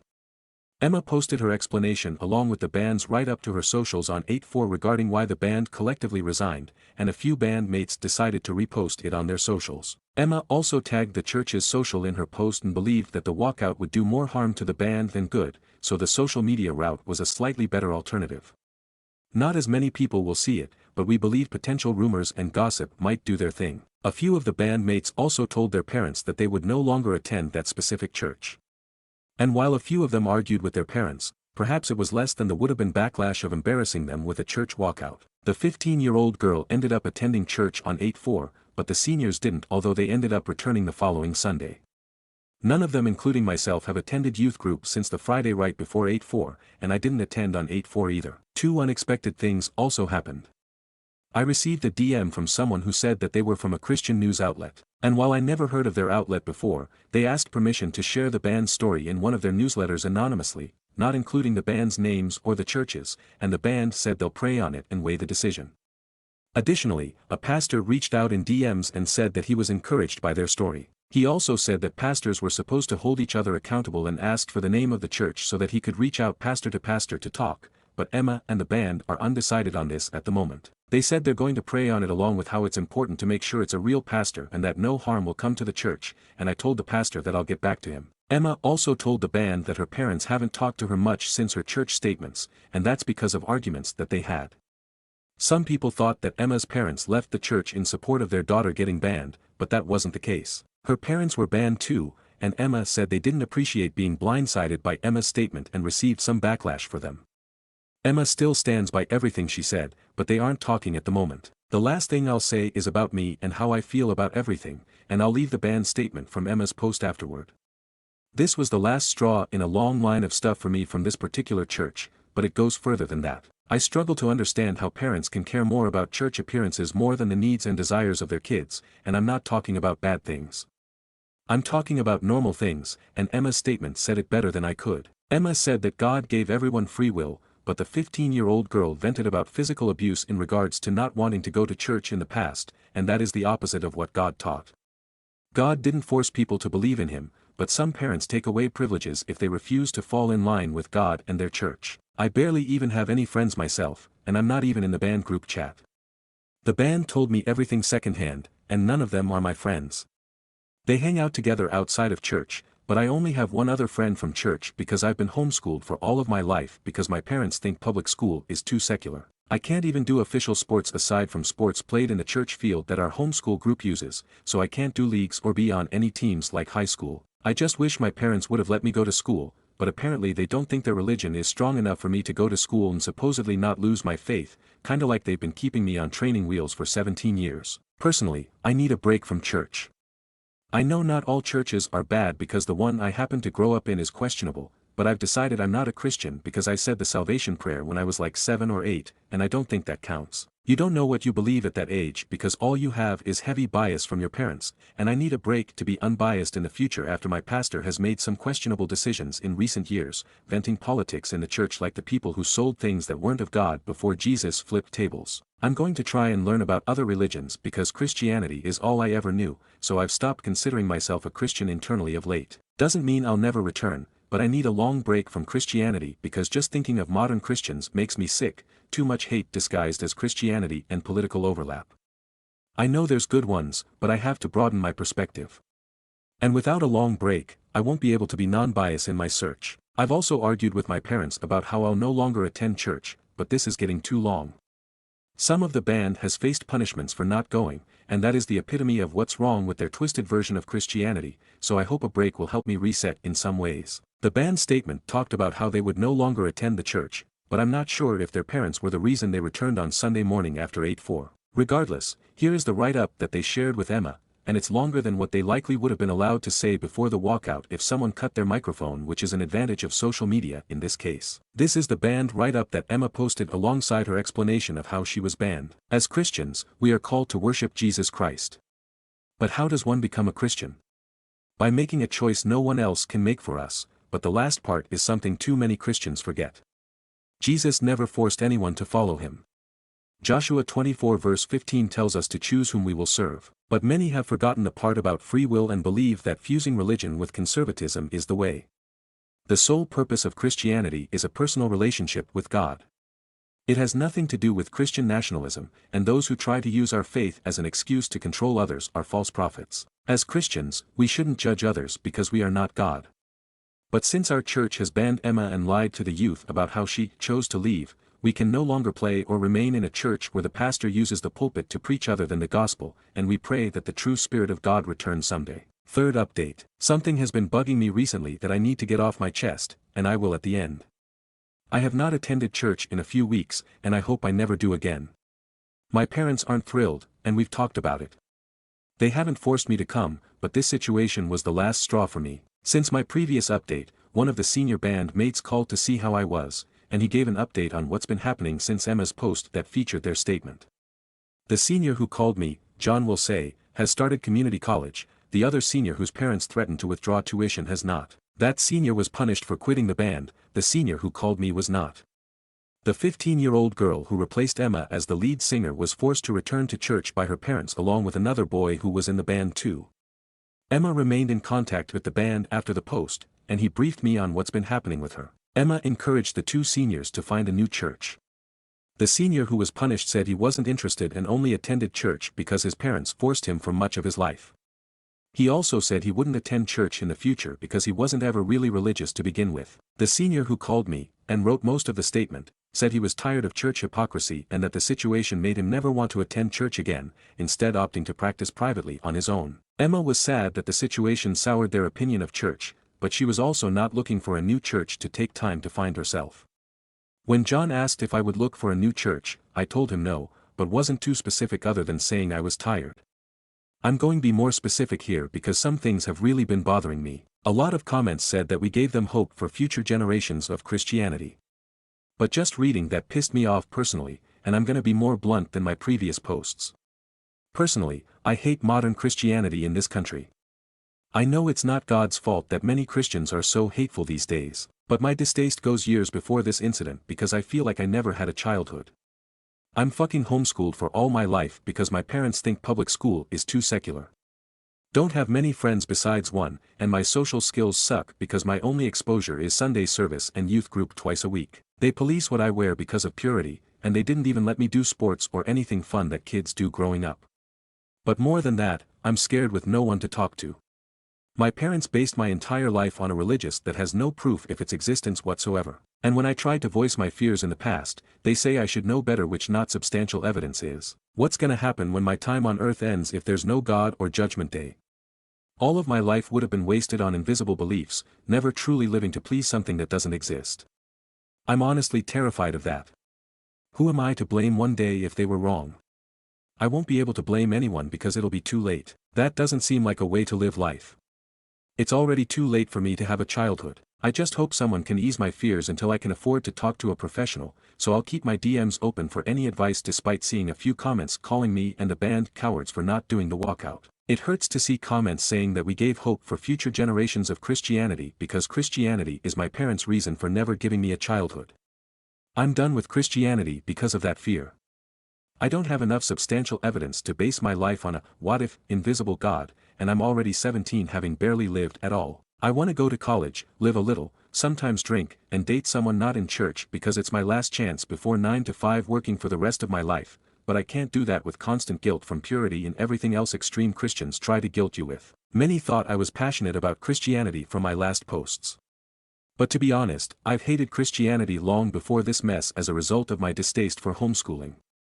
It just felt good to be able to stick it to the church with the band's walkout idea and eventual post, using their scriptures against them for a change. But by no means am I passionate about Christianity when so many people use it to control lives like mine through homeschooling, and I hate that I know so much of the Bible too.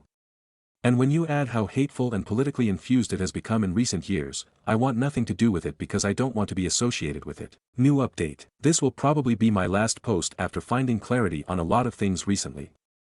Last time, I talked about my doubts regarding Christianity, including fear of the afterlife. But worse than that, I was blindly following Christianity out of habit. My parents took me to church ever since I was born. However, over the past few weeks, I found my breaking point over something they told me for years that didn't hit me until recently. My parents always said God comes first in their life. After that, their love for each other, and me and my brother third. I haven't talked about my brother before because he was irrelevant to the church walkout and wasn't in youth group, M11 and in the preteen program, but he's relevant to this post. My dad is a federal worker for the government, and he's talked about the changes to the government at many dinners. You can probably guess which way my parents vote. One of the many things I don't understand about Christians who support someone so unlike Christ.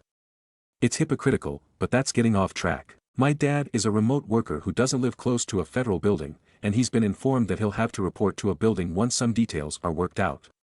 Dad has begun looking for other jobs because we don't live in the same state as his work campus, and he accepted the fork-in-the-road resignation offer too. Dad said he thought remote workers would be exempt because he was remote working before COVID, but I'll get to why I'm upset. Dad knew, well before the election, that the current president would likely make some changes to the government, including the possibility of returning workers to office, but he didn't care because they were the Christian Party, despite being a federal worker himself. Before the election, Dad said that there were a lot of people who teleworked who were at home doing nothing and needed to be brought back, but he didn't think it would include those who worked remotely before COVID. Now he resigned and is looking for new work before the continued pay until September runs out, but he doesn't seem to think it's a big deal despite him being the only income in our family. Mom doesn't work and stays home.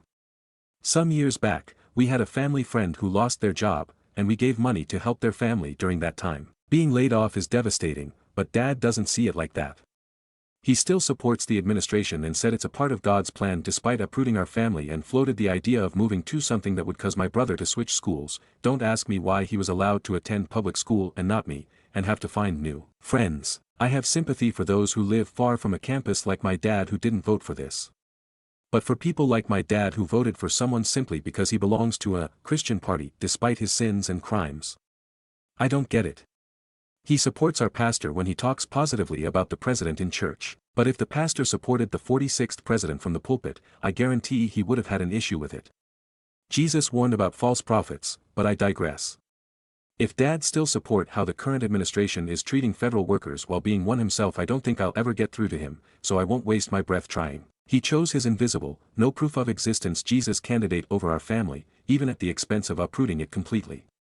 So while what I'm about to say could change in the future with time, I am no longer a Christian right now because I refuse to put an invisible, no proof of existence deity ahead of the people in my life who matter, and people means new people I'll hopefully meet after graduating. Dad has permanently lost my respect for uprooting our family and still supporting a man who acts nothing like what a Christian should support. It's almost as if claiming to be a Christian is a license to hate whoever you want and support wrongdoers so long as they're on your side, and it's never been clearer to me. I'm thankful for the 45th and 47th president for making it so easy to see who the real and fake Christians are, the ones who use Christianity as an excuse to hate in the name of Jesus, and the ones who walked away from the churches who replaced Christ with another golden calf. Stories number 16. My 29F, fiancé, 34M, says he won't forgive me if I go visit home while I am pregnant. My 29F, fiancé, 34M, and I have been together for over 4 years and engaged for over 1 year. We still have not made any wedding plans, but we have talked about having children possibly soon.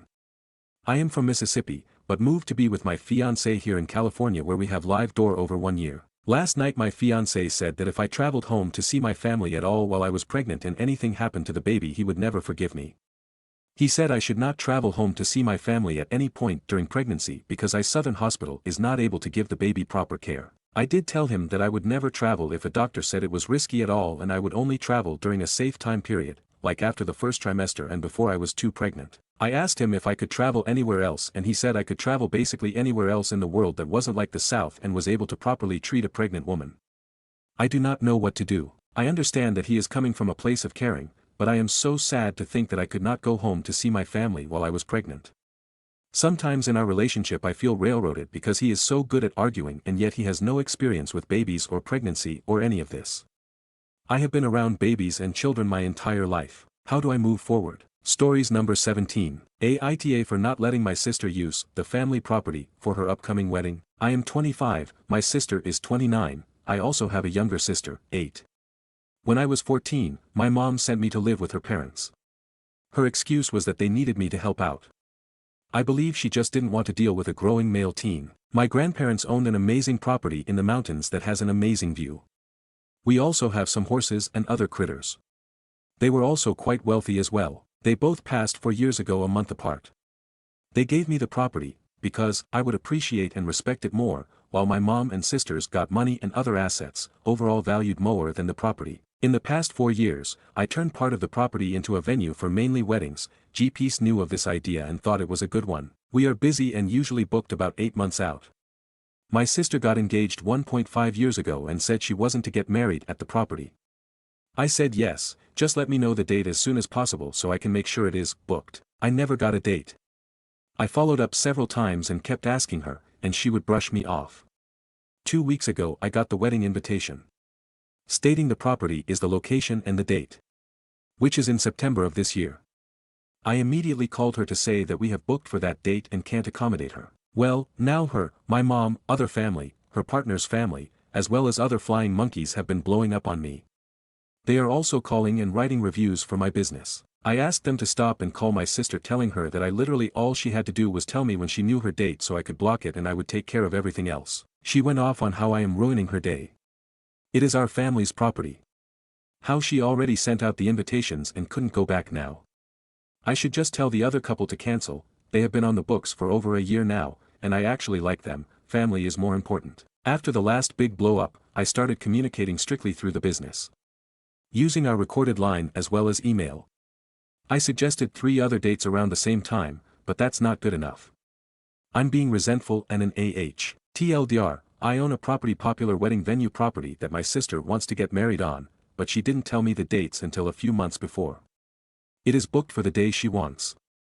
She already sent out invitations. How I found out. Since I won't cancel the other couple's reservations, I'm being called an AH. ETA. Thank you all for the overwhelming response. I thought I was going crazy.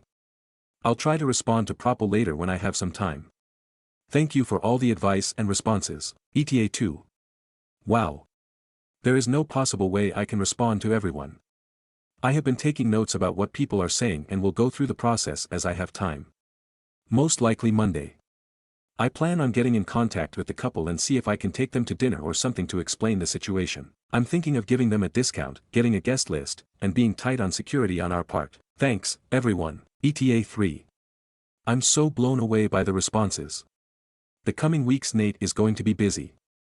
I probably won't update until most of everything is settled, but I am going to reach out to the other couple, have a sit down with my sister as well as my mom. I have a meeting with a lawyer later this week. And finally, I'm sorry but I'm not going to name my business for reasons.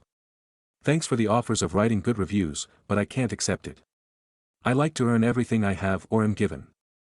I have made a lot of contacts in this business and am now having to call on them to help me out. Just do me a favor, be kind to everyone.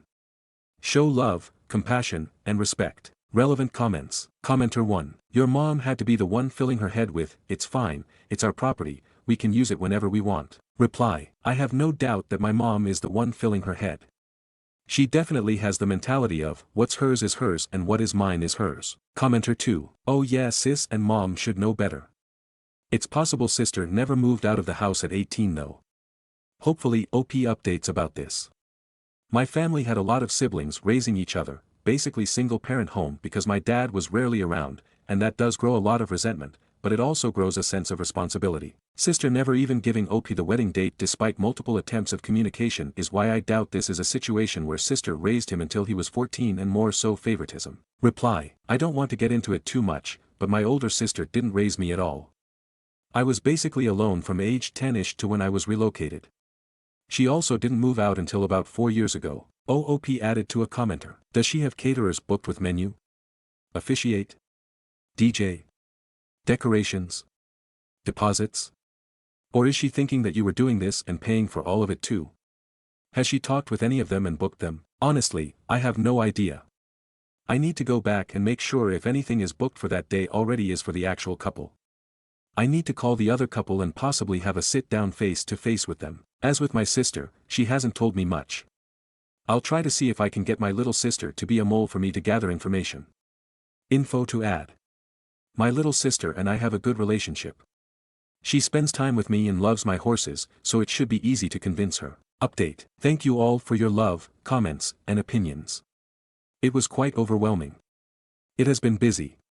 Sorry it took so long. Also, what's with the aggressive writing in all caps in the comments? First, I would like to say that I did leave out a bunch of background information and history between my family and I. People had concerns about the comment I made about my little sister and putting her in the middle of things. I didn't end up asking her, but she still helped me out. In regards to the other couple that booked the day, I did not cancel on them. I invited them out to the property and to a nice dinner. We had a good time and I explained what was happening. I said I would not cancel on them. I offered added security, requested a guest list, a main point of contact for guest questions, and a discount for just in case things happen. They understood and accepted the new terms offer. I do have a lawyer. I had her send C&D letters to my sister, mother, the friends, and other family members who were making false reviews and talking bad about my business. That went over well, sarcasm. She also said not to share my details to get better reviews. On to my sister and mom. I told them both that it is my property. There is no our, and it is not the family property. It is mine. I told them under no circumstances were they allowed to show up on the date of question. I had offered several different solutions, all of which were rejected. All I asked in the beginning was for an immediate response to when they figured out a date they wanted to get married. If it was any other venue and they did this, it would not work. Just because I am running, it doesn't give them special treatment or priority. They argued. I shut them down. If they want to have her wedding here, call for a date. Now my younger sister was able to find the invitation list and send it to me. I guess my older sister left her computer open. All of the people that RSVP'd, I sent an email text saying the venue is not where the wedding will be set as it was never reserved under bride and groom's name. The groom reached out to me and asked if I was serious about her not reserving the date. Apparently, she told his side she had it covered and to not worry about it. He also apologized and mentioned they knew the date for over a year now. He said he has a lot to think about. Now since that talk everything is quiet and I'm scared. Usually, when my sister is quiet, one of two things happens. It is about to get painful. Eruption is imminent. That's all for now. I'll keep y'all updated. I'm not sure where I'll update. But this is not over. Also, sorry for the people asking for my venue details. I don't want to share it here due to me trying to keep my anonymity, SP. Also, I'm in North America. TLDR, shut sister down. The other couple made happy. FBIL has a lot to think about. It is suspiciously quiet. Stories number 18. Aita for kicking a lady and her autistic kid out of my beach party. I booked a stretch of private beach for my dog's party. It's something I've been wanting to do for a while since my dog loves the beach, but normally she's not allowed off leash. I just wanted her to be able to run and enjoy to her heart's content. I invited a lot of people and their large dogs, so there's a bunch of large dogs running around. The private beach is right next to a public beach. There's also signs at the boundaries informing the public that this particular stretch is privately owned, but no fence or border, so it's easy to miss. However, normally, the beach is open to the public. The beach club that owns it has signs that it's closed for a private event in the clubhouse. It's also a spot that's usually very family-friendly, and so there's always a bunch of kids. That weekend was especially crowded since it was a holiday weekend, CNY. So some people and some kids made their way onto the edge of the private beach. They probably didn't know. I didn't do anything since the stretch I was on was still feeling pretty private. Then one couple and their kid make their way closer us. Granted, we're on the nicest stretch where all the umbrellas and beds are, but they're still keeping a bit of distance, so I let them be. Their kid is playing on the beach, the dogs are having fun. We start tossing a ball as far as we can up and down the beach, so the pack of dogs is just losing their minds going after it. Then the lady starts yelling at us to control your dogs, about how we're being selfish by monopolizing the beach and scaring away the other beachgoers by having our dogs running around. She starts lecturing me about how dogs are required to be on leash on this beach, and how I'm triggering her autistic kid and ruining their family day. One of the dogs shook and sprayed her kid with water, and her kid was melting down. I apologize and then tell her that I don't have to do anything about the dogs since I booked the beach for them, and that she and her kid needs to leave. She doesn't take me seriously. She points out all the other couples and kids on the private beach. She thinks that if they can use it, then she can as well. I point out that none of the other kids are bothered by the dogs or having a screaming meltdown, but hers is. Then she claims I'm discriminating against her for having an autistic kid. I get the staff to kick her out. She tries to sneak in at the boundaries because it is much nicer and quieter than on the public beach, but I notice and tell the staff to kick just her out again. Some people think I'm being too harsh because I won't even let her stay when they're at the very edge a distance away and not bothering us, especially because it's rare for an autistic kid to get a nice quiet stretch of beach. But I want to enjoy my day without being mindful of potentially triggering her or her kid again. AITA for repeatedly kicking out a lady because her autistic kid was triggered and melting down at my beach party. Stories number 19. I broke up with him after 3 years. Started dating someone new, now the ex wants to work on things and get married. Hi friends, I, 30F, made a post here almost 7 months ago about my relationship with my ex, 31M. You can go into my profile and read it as I don't know how to link a previous post. We were together for almost 3 years, and we went through so many external factors that contributed to the downfall of our relationship. The original post that I made was about his visa status, and if he doesn't find a job soon, he'll have to leave the country. Luckily he found a job very soon after my post and we didn't need to get married for visa purposes. I never doubted that he cared about me, and I always knew that he would never marry me just for a green card. But deep down I also wanted to just get married for the sake of love.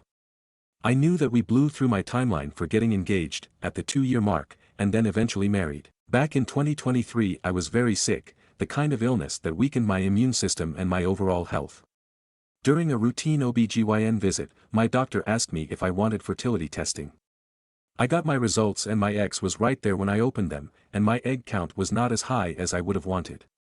That terrified me. I asked right then and there whether we were going to get married soon or not, but he was still unsure of whether we should take that next step. I should have left him then, but I stayed for another 1.5 years. What really broke me was one day when I asked him if he was happy with me, and he said it seemed like we were both miserable but at least we're unhappy together.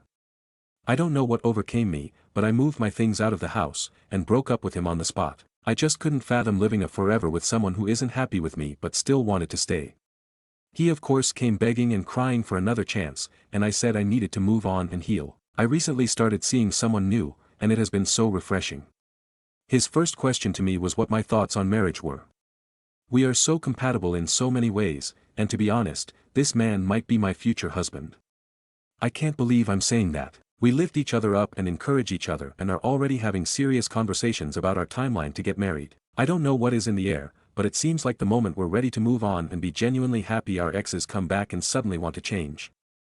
My ex texted me today and said he is working on improving himself and genuinely taking steps to become the man I deserve. I feel like these are the words I was longing to hear for so long, and I just never got them. The new guy I'm seeing has only been with me for a week, and so it's super new as well. I'm just feeling so many conflicted emotions. So I'm just curious, friends of this sub that has been a lifeline for me, do they ever truly change and become the husband you want? Stories number 20. Whipped for ruining someone's reputation after she tried to steal my best friend's inheritance. I, gay, 57M, have known my best friend, Harry, gay, 64M, for 40 years. He is disabled and his health is deteriorating but still manages to work from home at a minimum wage job. His partner, Nathan, M58, works 30 hours per week so he can spend a little extra time taking care of household chores and caring for my friend. We all live in an outrageously expensive city, so the best apartment they can afford to rent is small and a bit of a dump. My friend's parents both died within the last 2 years and he's been desperately looking forward to the inheritance he's about to get. That, combined with his retirement savings next year, will be enough for him to purchase a moderately decent apartment out in the suburbs where he can spend his retirement years, probably not many left. Last week his 2 older sisters, Mary, 69, and Rachel, 67, came to visit him. Rachel is fairly well known as a prominent figure in the environmental movement, a great reputation as a tree-hugging hippie who's been arrested numerous times for her activism, a very peace, love, hugs and rainbows kind of woman. Anyway, when they turned up he thought it would be with notice of his imminent inheritance money. Well, it was, but not in the way he expected. They jointly told him that they had decided that all the family money would go to Rachel and her 3 children. He wasn't sure if they were joking but still gave them a WTAF. Apparently because it was family money and as neither he nor Mary had children then, to ensure the money stayed in the family it should just be passed on to the next generation. He was absolutely shocked and said it wasn't family money, it was his money, and that he did have family, his partner of 20 years Nathan. Shit got even worse when they said, yeah, but he's Asian, and when you die he'll just go back to Asia and spend the money on his family. Remember, this is our family money. My best friend then rather sharply pointed out the concepts of racism, homophobia, and the law. They got shitty because he wasn't being reasonable and respectful, but he bluntly said he would sue their asses if they failed to give him even 1 cent short of his third of the money. At that point they parted on rather bad terms. So this is where I come into it. I'm a, hurt me and you're looking for trouble, hurt my best friend and I will burn your world to the ground, kind of guy. It's been almost 2 weeks and while he's simply refusing to speak to her I'm still absolutely raging that Rachel is now going back to her life, into the political community without anyone knowing what a total BTCH move she tried on my friend. I believe her outrageous, behind the scenes, politics should be publicly known, easily done by messaging her 356 Facebook friends. To me that would be true justice for her entitlement, racism and homophobia. Would it be overkill though? Edit. There is an LGBTQ law firm that I have already approached about doing pro bono work for him. Update. Good news and bad news. Mary has switched sides and now supports Harry. As Mary doesn't have children she has always doted on Rachel's, her nephews and nieces. She supported them financially, given them great gifts and even taken them to Europe on vacations. She says that while she did go to his house to persuade him to pass on the money to the children, given that Harry doesn't have kids he would see reason that it was the right thing to do. She had zero idea that Rachel would do down the "give the money to me because you don't have family and Nathan doesn't count because he's Asian" road. Mary was horrified but as she hates confrontation in groups of people didn't say anything at the time. After they left Mary told Rachel she was completely out of line and now believed Harry should get his full share. Rachel didn't budge so Mary phoned Harry to apologize for what happened and said he now has her full support. As Rachel realizes she can't just demand the money she's now going to take the legal road instead. She's going to put a claim against his share of the will because he didn't give her any support during the final 4 years while she was the primary career. Her life, her government, career's allowance, both her parents' retirement pensions, full access to their bank account which she drained of tens of thousands of dollars, financial support from her sister and wealthy son, physical support from the rest of the family when she needed it and taking well-earned short vacations whenever she needed a break. Him, hooked up to dialysis 8 hours per day, organ transplant with 3 months recovery, working at his laptop sitting in his hospital bed because he couldn't afford to take time off. Told by specialists never to be more than a 30-minute ambulance ride from a specific hospital, meaning he can never leave this city, even for a day, for the rest of his life.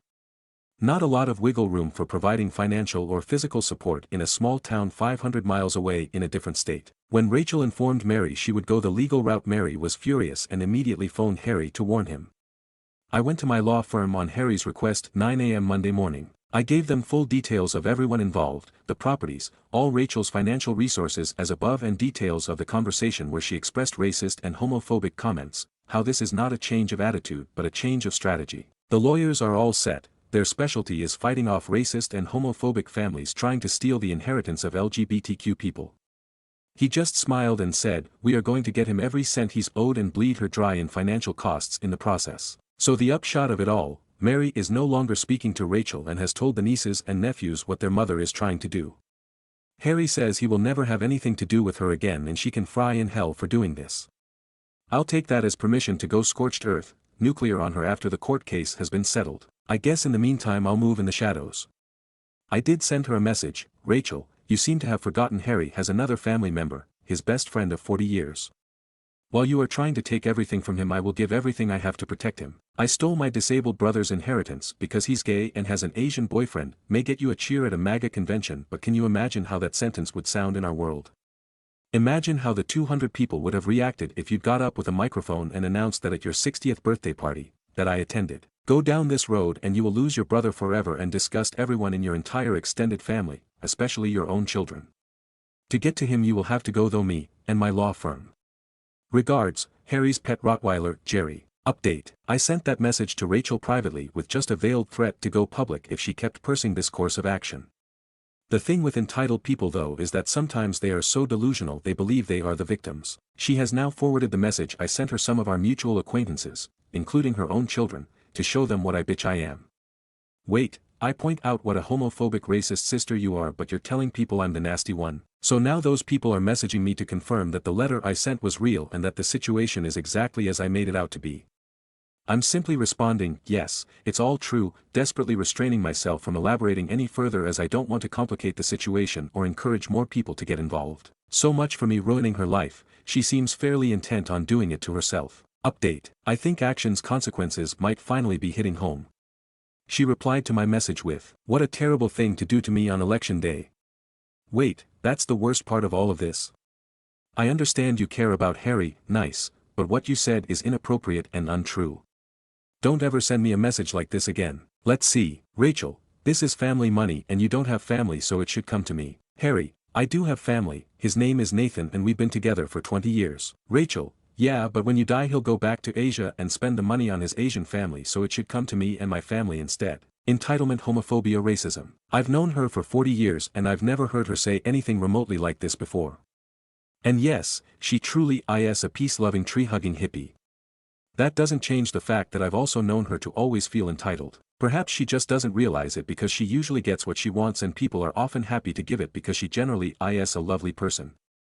But when this amount of money is at stake and she's told, no, I guess she just went into a death spiral. Now she thinks she'll be punishing me by forwarding the message to Harry, so that he'll realize what a nasty person his best friend is. I can just imagine the smile on his face when he reads it and his coming response to me, "Oh, you are awful, and that's what I love about you." I didn't respond to her and don't intend to. She knows where she stands with me now and I have no interest in dealing with her again. Should she go down that road though, as the saying goes, I'll see you in court. Update. Rachel has crashed and burned. And as I suspected from the start, the one thing she values more than money is her reputation. After forwarding my personal email to a few mutual acquaintances to show them how nasty I am, of course it then spread like wildfire. Her children immediately messaged Harry and said they were horrified by her actions and the fact she'd said she was doing it for the family. They had no foreknowledge of this and assured him they wouldn't let it happen. They also know how entitled their mother can be, so knew that I would never make those accusations if they weren't true. The one I'm closest to phoned me up to keep me up to date with the fallout. When questioned by dozens of people if she really was trying to steal her brother's money, Rachel's prepared response was, "No, we had an agreement that if I looked after our parents he would leave me his inheritance." He reneged on that agreement. Then there was a follow-up question, "But if he really is disabled and about to become homeless, then why wouldn't you just let him have it anyway?"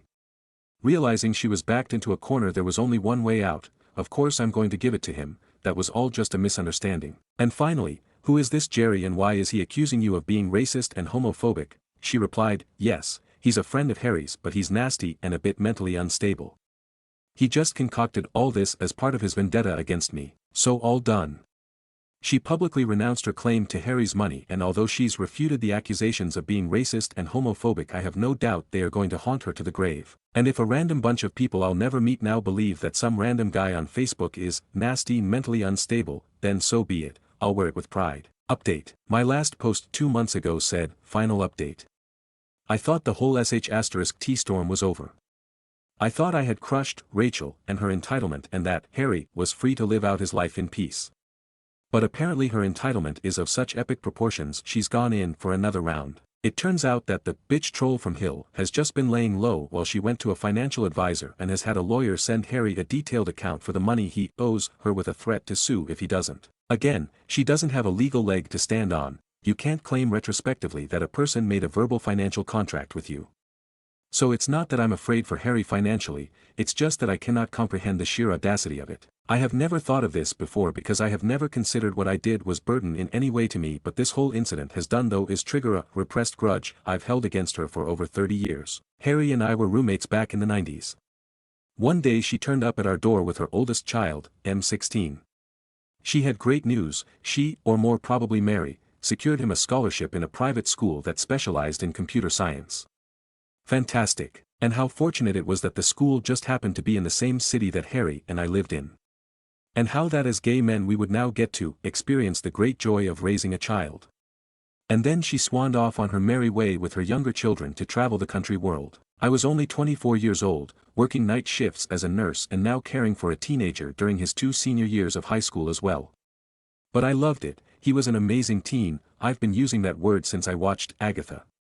He was very grown up for his age, very responsible, low maintenance, just like having a new younger roommate, except that I was paying all the bills. Well, sharing half with Harry. Not my kid, not my nephew, but the son of my best friend's sister.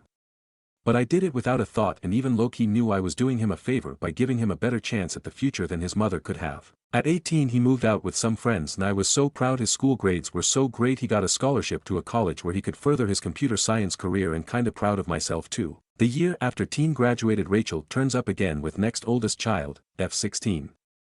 Great news, she got a scholarship to an arts college for her 2 senior years. So it was really just a carry on as usual. A great time with teen to me, never considering for a moment that it was also at great expense. She did really well at high school and then got to do a dream gap year working in Paris and Berlin. Now I've been triggered. Rachel has gone to a lawyer and put this retrospective, financial claim for caring for a family member against her brother. But it was her brother and I who looked after her 2 children for 2 years, each working our asses off to cover rent, bills, food and school expenses while she was living off the Social Security, single mother benefit and their father's child support. I've looked up several government websites last weekend and used the figures to create an Excel spreadsheet.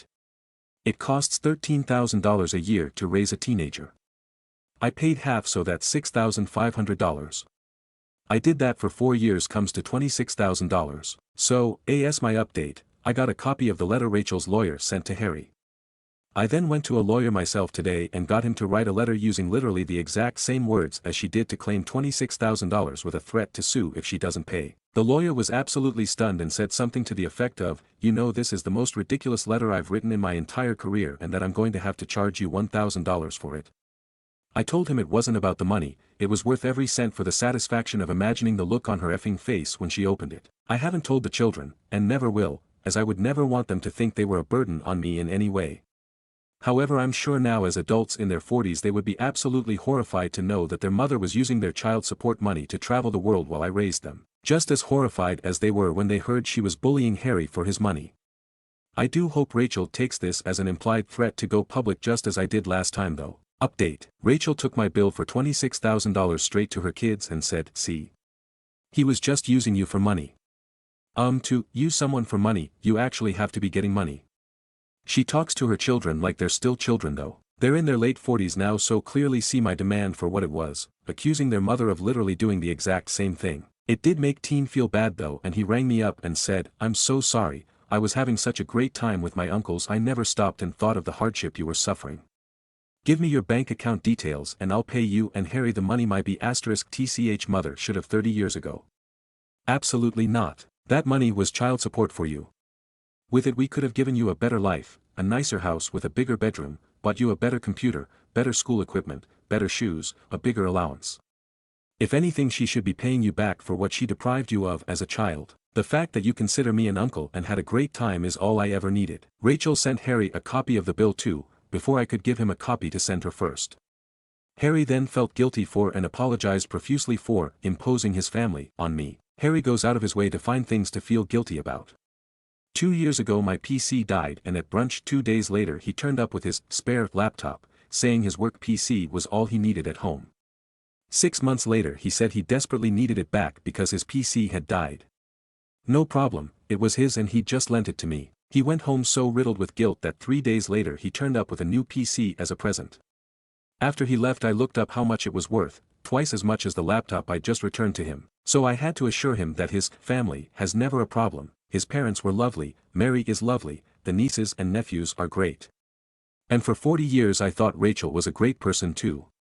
You can read what I said about her in my first post. It was only now that she's demanding his money that I am seeing the truth. She has been a lifelong manipulator and freeloader. He couldn't see it though and it became obvious just after just a couple of sentences that he was going to defend her against everything I was going to accuse her of. Yeah but, after that I fairly quickly dropped it because I didn't want to stress him out. How do I approach the subject again though? That his best friend for the first 25 years of his life is toxic and still manipulating his family for money. That her turning up demanding his money shouldn't have been a surprise once-off *CK move, she just automatically expected him to hand it over because it's how she's lived her whole life. Update. I had brunch with Harry, telling him in advance, we really need to talk about your sister. While still furious at her for demanding his inheritance he just hasn't been able to come to terms with the fact she's a toxic human being who should be written off forever. I decided to approach it from a let's compare angle. My sister is a monster. Probably one of the reasons Rachel has triggered me so badly. The difference is that mine is very open and aggressive with her intent to destroy her own life and drag everyone else down with her. So, you hate my sister right? Your sister is an absolute bitch. Right, here is a list of everything you hate about my sister, everything she's done to me, my mother and her daughter. I handed him a long dot-point list of all the things my sister has done, and alongside each act which of them constituted criminal behavior. At the end I put consequences of her actions and listed the number of times she's been to court, the fines she's paid and the amount of time she's spent in detention, with my mother and I caring for her daughter. By the end of the list he was bright red and raging just being reminded of it all. Then I said, and here's a list of everything that your sister has done to you and your family. It started with her at the age of 17 stealing her mother's car, getting drunk, sideswiping a parked car before passing out behind the wheel and driving into a ditch, then waking up and running away to hide out at a friend's house, while she was pregnant. When the police found the car the next morning they discovered drugs in the glove department. You told me this as a story about funny things Rachel got up to when she was young. But this isn't funny, your parents must have gone through hell because of this. Getting her into hospital, getting a lawyer trying to keep her out of jail, paying the fines, paying for all the damage. Not funny. Then below that the list was very extensive, I paid a lot of time with the points under child neglect, listing all the abandonment, abuse by neglect, social security fraud, theft of money from the fathers and exploitation of the guardians. I listed the time where she decided it would be great for the kids to spend a year in an alternative lifestyle commune, living in a shack way up in the mountains with no electricity or running water. Again, what was she spending all the money on? Alongside each I listed the crimes she could have been charged with for every action. The final heading was consequences of her actions, nil, because you, your family and all her friends, enabled her. She manipulated you into writing it off to her just being a bit kooky. You were all compliant, constantly compensating for her, cleaning up the damage she left in her wake. And in terms of her criminal actions to an extent you could even be considered co-conspirators. So reading these lists whose sister is worse, mine or yours?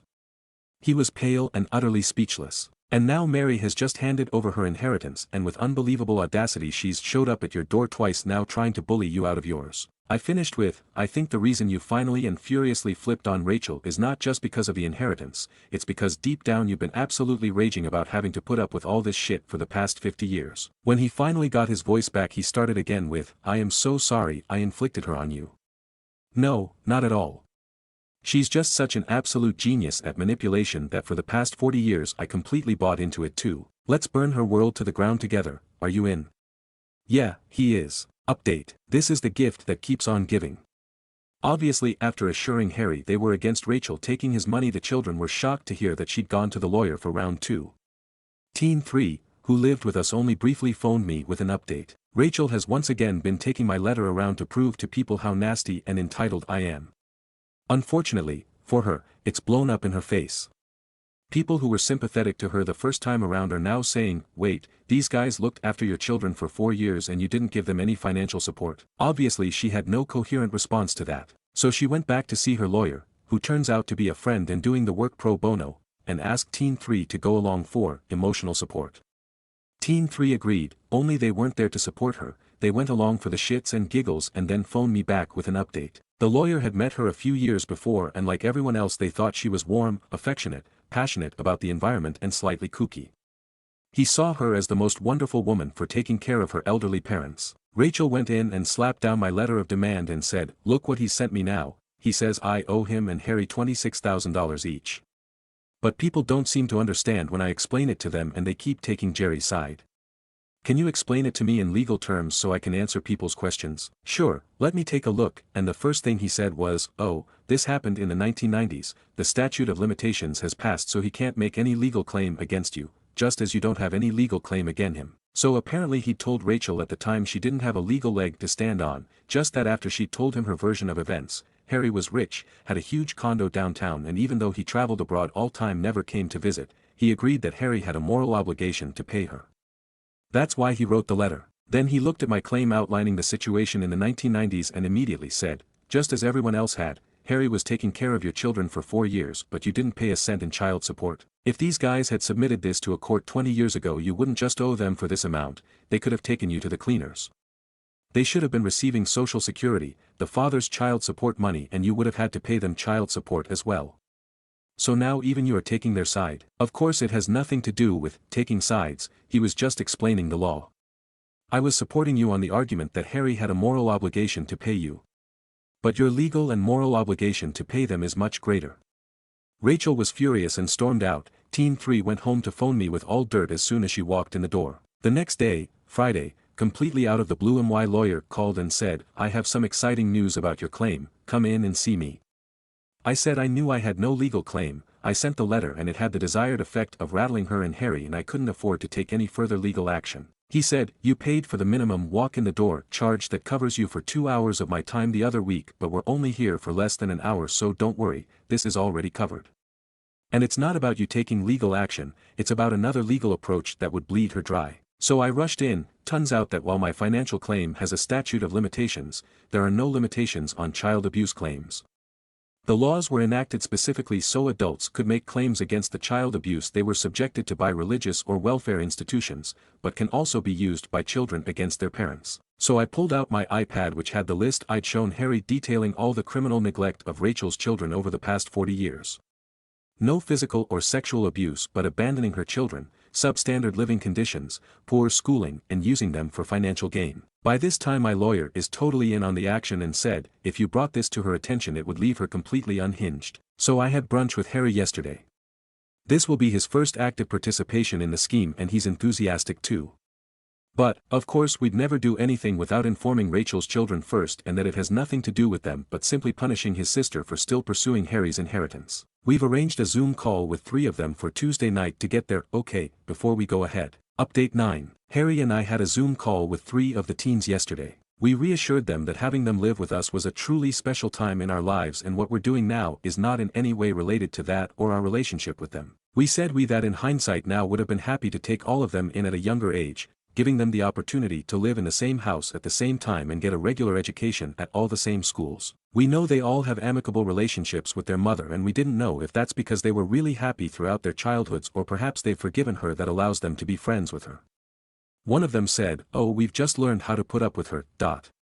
However we now view her as having been a bad mother. Even if they thought it was normal at the time being dragged around the country, living in shacks, trailers, tents or with half a dozen different people, it may not have been the best way to raise them. I told them about the link we'd like to send them about children suing their parents for neglected childhoods and being used for financial gain.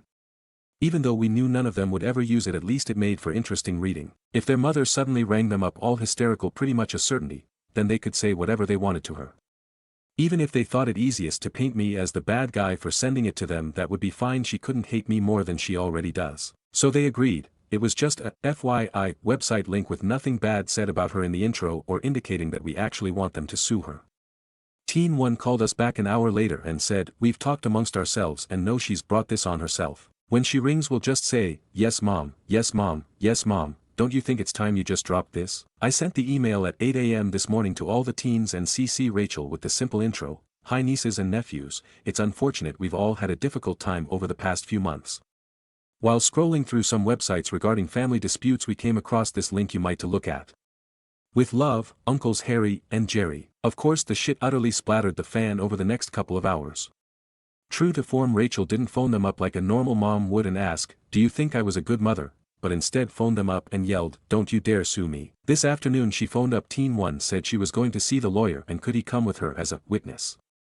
I think she was waking up to the fact that Teen 3 had been ratting on her.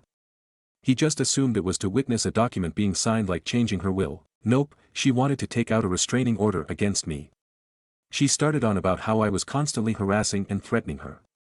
The lawyer, her friend, did take it seriously though, as all such claims should be. He pulled out the form to fill in, then asked her to state clearly when and in what form this harassment had occurred. She handed over my latest email. He read it, looked up the website, then said, "Okay, what else?" That's when he found out that all I'd sent her previously was an email telling her to leave Harry alone and the letter demanding financial compensation he'd seen a couple of days before. Never spoken to her, phoned her, texted her, turned up at her door, stalked her or slandered her on social media. She had nothing else, she just felt threatened by me. The guy was clearly done with her, telling her that restraining orders were very serious and could only be issued if there was a real threat to her safety. You can't apply for a restraining order against someone just because you don't like them. Then he apparently said, "I'm sorry, I can't offer you any more of my time with this, I have a backlog of cases I need to attend to. Best wishes, goodbye." So this all came from Teen 1 when he phoned me up to give the update an hour ago. He said that when he dropped her home she was clearly reeling in shock. She asked, "Why is he doing this me?" Teen had to point out, "He's not doing anything to you. He's just pushing your buttons because you keep poking the bear. You can end this right now by letting Harry keep his money and you'll never hear from Jerry again. I suspect he is either going to find her lying dead on the floor after a stroke tomorrow or something really bad is about to happen. Although at this stage now I'm not sure what could possibly be worse. Even though she's 500 miles away, I'll be sleeping with the door alarm on and a taser under my pillow tonight." Update 10, sobbing phone call, was posted on February 8, 2025. Remember the last thing Rachel said to Teen 1, "Why is he doing this to me?" I received a call at 2 a.m. last night. Usually at that time of night those calls are friends who are out at a bar and begging me to join them, emergency phone calls or a spam call from a number I don't know. Well, props to Rachel for using her own phone and not blocking the number. Of course I didn't pick up and speak to her. I didn't want a raging lunatic ranting at me at that time of night, and I'm never going to speak to her again anyway. So I just went back to sleep. So I let the message go through to voicemail, got a notification about 3 minutes later and decided I'd listen to it after I woke up this morning. Oh Lord, the very first sentence was, "Why are you doing this to me?" And then sobbing continued on about the endless harassment I was inflicting on her, 2 emails and a letter asking for money. I had no idea about what a rough life she's lived, a crime spree and traveling the world. How bad her life was now, living rent-free in a house on the side of a hill overlooking the ocean, driving around in a car she bought with a GoFundMe and a bank account with a shit ton of money in it. How hard it is to raise 4 children, on those occasional times when they were actually living with her. That because I'm young, 57, that I didn't understand how old people get frail and fear for their future, compared to her 65-years-old brother who has diabetes and on 4 different medications, had a kidney transplant leaving him severely immunocompromised for life, lost 80% of his hearing, hence his new $6,000 hearing aids, and told just last week that he needs surgery for cataracts in both eyes. How all she was asking for was a little financial compensation for looking after his parents, his entire inheritance. Like, bawling her eyes out so much she couldn't even get angry, sobbing. I arranged an emergency brunch with Harry this morning so I could play it to him. A light flicked on and he said, "The only times I've ever heard her sobbing this hard in the past is when she's talked about people she thought were good friends but then betrayed her." So now he's thinking those occasions were actually people who were so sick of being used by her they told her to fuck off. So our next strategy is to send her an email with a list of, you told everyone you were going to end this in November last year but you didn't. This time you're going to put it on paper, then give her an absolutely brutal list of legal documents she has to sign, both written and verbal apologies she has to make and then, token, gifts of financial compensation she has to give. I'm going to draft it now then meet with him for brunch tomorrow so we can go over it. Update 11. After a lengthy discussion with Harry at brunch about what the final outcome to be we came up with a shorter list of what the most important points are, and that Rachel may be able to achieve in 5 days. I sent it to her first thing Monday morning and told her she had to have it done by 5 p.m. Friday or for the first time in her life she would suffer the consequences for her actions. We intend to make her suffer anyway, it's just that giving her a deadline might put a fire under her butt to get things done. We sent it in my name only, putting Harry's name on it would allow her to say, I'm just finalizing things with Harry. If it's under my name only then it's, I have to do what Jerry told me to. So we asked for 2 legal documents. 1. A statutory declaration to Harry that she renounces all previous claims made against him in the past and has no grounds to make any claims in the future. 2. A statutory declaration to Nathan stating she has no grounds for making a claim against Harry's estate after he dies. Copies of both of those go to Mary and Teen 1. I pointed out that stat decs are legal documents that can be taken to court and used as evidence against her. Should she act contrary to the statements she made she has committed perjury and can be sentenced to 5 years in prison. Apologies. 1. A handwritten groveling apology to Harry acknowledging that she was totally in the wrong for doing this in the first place and causing him the distress he's been through over the past 4 months, we know her handwriting so no one can do it on her behalf. 2. A verbal apology to Mary for dragging her into this in the first place and putting her in an extremely awkward position of having to choose between her and her brother. 3. Verbally telling the teens that Jerry has been a good friend and very supportive of her in the past, demonstrated by the fact he had cared for her children, and that in this case she was in the wrong and understood that Jerry was just trying to protect someone important to him. Financial, and this will be a special kick in the guts. 1. That in May 1993 she borrowed $50 off me and said that she would pay me back the following week. That evening she came back to our house and said, sorry I won't be able to pay you back because the $50 fell out of my purse. Her borrowing the money then losing it had no bearing on the fact she still had to pay me back. I want a check for $50 included with the documents she had to send Harry and Nathan. 2. If she hoped to ever make up with Harry then instead of taking money of him she should give him some. He has surgery next month and $5,000 towards out-of-pocket expenses will show him you care. There's nothing she can ever do to repair the damage she's done, we just want financial compensation off her then leave her living out the rest of her life in hope. I then finished off with another implied threat. Before you blocked me on social media I had already taken snapshots of your 253 Facebook friends and 726 Instagram followers. As I said, you've got till 5 p.m. Friday. Update 11, publicly and privately humiliated, Rachel is done for good, was posted on February 18, 2025. My very first post was asking whether I should ruin her political reputation for her actions against her brother. Of course as an entitled narcissist she still can't see anything wrong with her actions, and as a result has ruined her entire life. After her parents' deaths Rachel jumped straight back into activism, being voted onto the state committee of her international environmental organization. On the weekend Teen 4 called me, filled me in and said, listen to this then check their website. Apparently an official complaint had been lodged about a person with Rachel's reputation holding such a prominent position within the organization. They called her in for a discussion asking her to answer for the disturbing allegations of racism and homophobia that had been made against her. True to form she said, yes, but no, but that isn't true and has been completely blown out of all proportion. All I said to Harry is that it was my family money and that after he dies his boyfriend shouldn't be allowed take the money back to Asia and spend it there because it belongs to me and my children. They politely asked her to step down from her elected position as her values were incompatible with those of the organization. I checked the website, under the menu heading of Meet Our Team, they listed 7 committee members and their backgrounds. Position 8. Vacant. Teen 4 also said she was persona non grata around town. A family friend is getting married next month and Rachel received a card last week in the mail.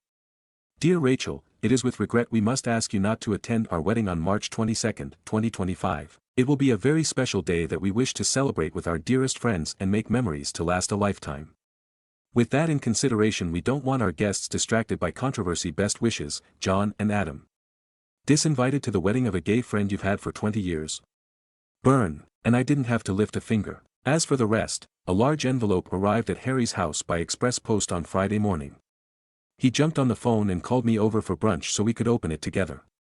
The envelope was addressed in Rachel's handwriting as were all the written contents.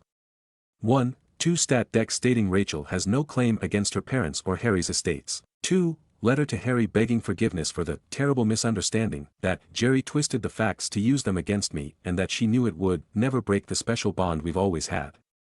Oh girl, that ship has long sailed. 3. A check for $20,000 from the family saying they were sad to hear of his upcoming operation and that the money would cover not just the out-of-pocket expenses but allow him to take a month off work to recover. Knowing he's a Trekkie, they signed it off, live long and prosper, a very nice touch. 4. A second small envelope inside with Jerry handwritten on the front. A check for $50. The yellow post-it note attached said, "Now leave me alone." Did Rachel actually contribute any money or were the family once again cleaning up her mess? Don't know, but it's the best we're ever going to get. The fact that it was all in her handwriting would have been torture enough for her. So it's done. All I said to her at the beginning was that I would protect Harry no matter what it took and that I would shame her in front of her entire family. Done and done. I did say, perhaps overstating a little, that I was a Rottweiler, but SHE was the one who pegged me as mean and mentally unstable. Perhaps if she'd put that all together at the beginning she would never have gone down this road in the first place. Everything we've been through over the past 4 months has given me a lot of time to reflect on the special relationship Harry and I have built over the past 40 years. People have commented about what a great friend I've been to him, but I promised that for those years I still feel like there is nothing I could do that could ever make up for him being the most incredible friend in the world and everything he's done for me. When we met I was a terrified little gay teen getting tortured by his classmates in a D-grade high school in a little city in the desert at the ass end of nowhere. What we've been through with Rachel is just victory 107 of that story, which, if anything, is what I should really write about one day. Additional comment by OOP. One more bit. After he got the "You're finally safe" envelope on Friday, we celebrated by going online and started looking for places to him to buy for retirement. He has the option of a little one-bedroom apartment in the city or there's a town a 90-minute drive, 1 hour by ambulance, outside the city down the coast. Even though it's mainly known for its beaches, there's an area joked about as God's waiting room because it's full of retirees. But that's for a good reason. If he moves there he can get a little 2-bedroom cottage 2 blocks back from the beach. So Nathan and I are going to rent a car next weekend and drive up to have a look around. Sure, it will take a little longer for me to pop over for brunch, but absolutely no effort at all just to see the smile on his face. And 2 blocks from the beach is sure as shit better than the 1,000 miles from the beach where we grew up. Stories number 21. I had an abortion and nobody knows the truth about it. When I was 20 I stupidly got married to a guy in the army. He convinced me it was true love, but after finding out more about the military, I'm positive he just wanted out of the barracks. After being married for a couple months he began love bombing me and telling me how badly he wanted a baby. I never wanted a baby, but he got me to start believing that I may want a family. I stopped taking my birth control and not long after I ended up pregnant. When I told him the news I thought he would be joyful, considering it's all he was talking about. Instead he seemed shocked and told me that he could not promise me that he would always be there for me and the baby. I was terrified to end up a single mother all alone. We went back and forth and actually ended thinking we were gonna keep the baby. We even told our families and everything. Then one day he came home super drunk and gave me money and told me I should get an abortion. He then got on a plane and left me alone to deal with it. I was 12 weeks by the time I got my abortion and had to have a D&C abortion at Planned Parenthood. Thankfully I had my best friend there or I would have been all alone. He didn't even call to check on how I was doing afterwards. I had to lie to my family and tell them I lost the baby. We got divorced not long after and he ended up getting married to another girl who had his baby just months after our divorce. It still haunts me to this day to think about the fact that I killed my own baby. Some days I know it was the right choice and others I'm still completely heartbroken. I'm now terrified to ever fall in love or be married again. I'm 29 and starting to feel I may be alone forever due to the trauma of my first marriage. Stories number 22. I held a management position at a company.